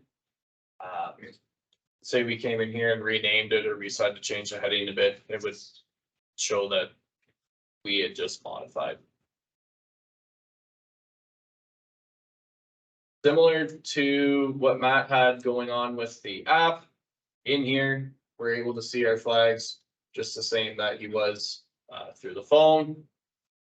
We can view our archive flags, we can see what's going on. This is the one that he took earlier that he dropped to the field, but they will come here. A benefit to using your phone with the flags is if you drop them in the cab, because they're part of setup data, they're not just gonna go up with your yield maps or with your planter map or your tillage map. You actually have to tell it. It'll do it wirelessly, but you have to force it up to here. Whereas if you're in the cab and you drop a flag on your phone, within 5 seconds, you refresh the browser, it'll be up here. It'll be on your phone. If you have any employees that are linked up, you know, you've got a high school kid going out in the skid steer to pick up the stone that you found, they'll have instant access to that. So there is a benefit to using the app for flags rather than using the display in the cab. Data setup. I think all the only thing we'll talk about is maybe the selector tool, because there was interest in doing field plots and stuff like that. Right. So yeah, we'll take a trip into Field Analyzer here. Just 2 minutes. We'll just quickly show you here. So we've got a demo plot behind the store. It's data that can be shared with you guys, which is handy. So when we sit down, maybe your first time building an operations center account, you don't have any data to look at yet. We can kind of show you what the capabilities are going to be. So you'll see we have some options along the top here: compare, overlay, and difference. We're going to click on compare. And what we'll do is we'll go to, I think it's 2021 corn harvest. And we've got yield up here. So here's our yield map from behind the plot. Now, we don't do chemical and variety trials. We're not seed dealers and we're not chemical dealers. What we try and do is different tillage practices or different, you know, planter configurations. One might have hydraulic downforce on the planter, and one might be, you know, pneumatic airbags or high-speed planter versus a conventional planter. Whatever we have the ability to use. Obviously, the last few years have been kind of difficult and lackey on the equipment, but just maybe pretend that this blue spot here was a fungicide trial, and this clear spot is a controlled zone in the field we didn't spray. So you'll see that Matt clicked this selector tool, and we're going to click on this polygon. And what we'll do is we're just going to drop points. We'll drop 4 points and kind of make a rectangle. And what it's going to do is it's going to highlight that zone out of our yield map. Say, hey, compared to the rest of the field, this is what this fungicide zone ran. So it thinks for 20 seconds and it'll puke out some numbers on the right hand side here in a minute, or it should.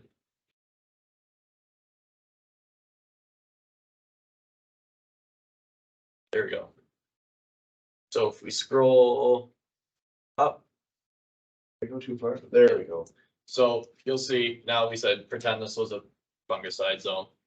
Our selected zone was 3.7 acres. The whole field is 17.3.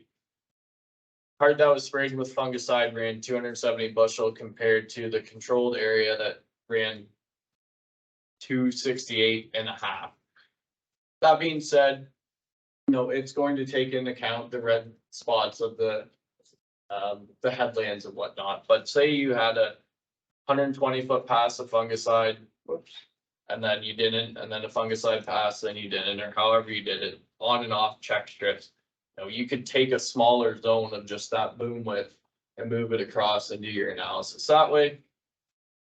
Or you can suck in the zones a bit, so that they're nicer than grabbing maybe the lesser yielding parts of the headlands. But this was just a quick demo. So you have to use your imagination a bit, but, you know, say you had different planter varieties, if you split the planter 12 rows and 12 rows. And you get 24 rows in each section, you could come back here, look at the varieties, or if you entered the varieties correctly, actually in the data analysis tab, it would say X variety ran this and Y variety ran that. In performance. So I don't know, it's not gonna really work. it won't work this way, but it does work. It is simple. You can't really hurt anything from here if you have your own stuff to look at, providing that you don't go down to this hidden corner and delete that layer of information. You're free to click around and draw zones and understand the numbers a bit. But you know, what is beneficial here is that you can find target zones in the field. When you're in the combine and all of a sudden you can speed up, you know, you're in a crappier spot. You don't really know how big that zone is until you get to look at a yield map and you can see that, okay, this area is much larger than imagined. You know, might be a pH thing, it might be a drainage thing, whatever it may be. It's low on organic matter, you gotta pound the manure to it. But it helps really find those zones that need a little TLC in your land.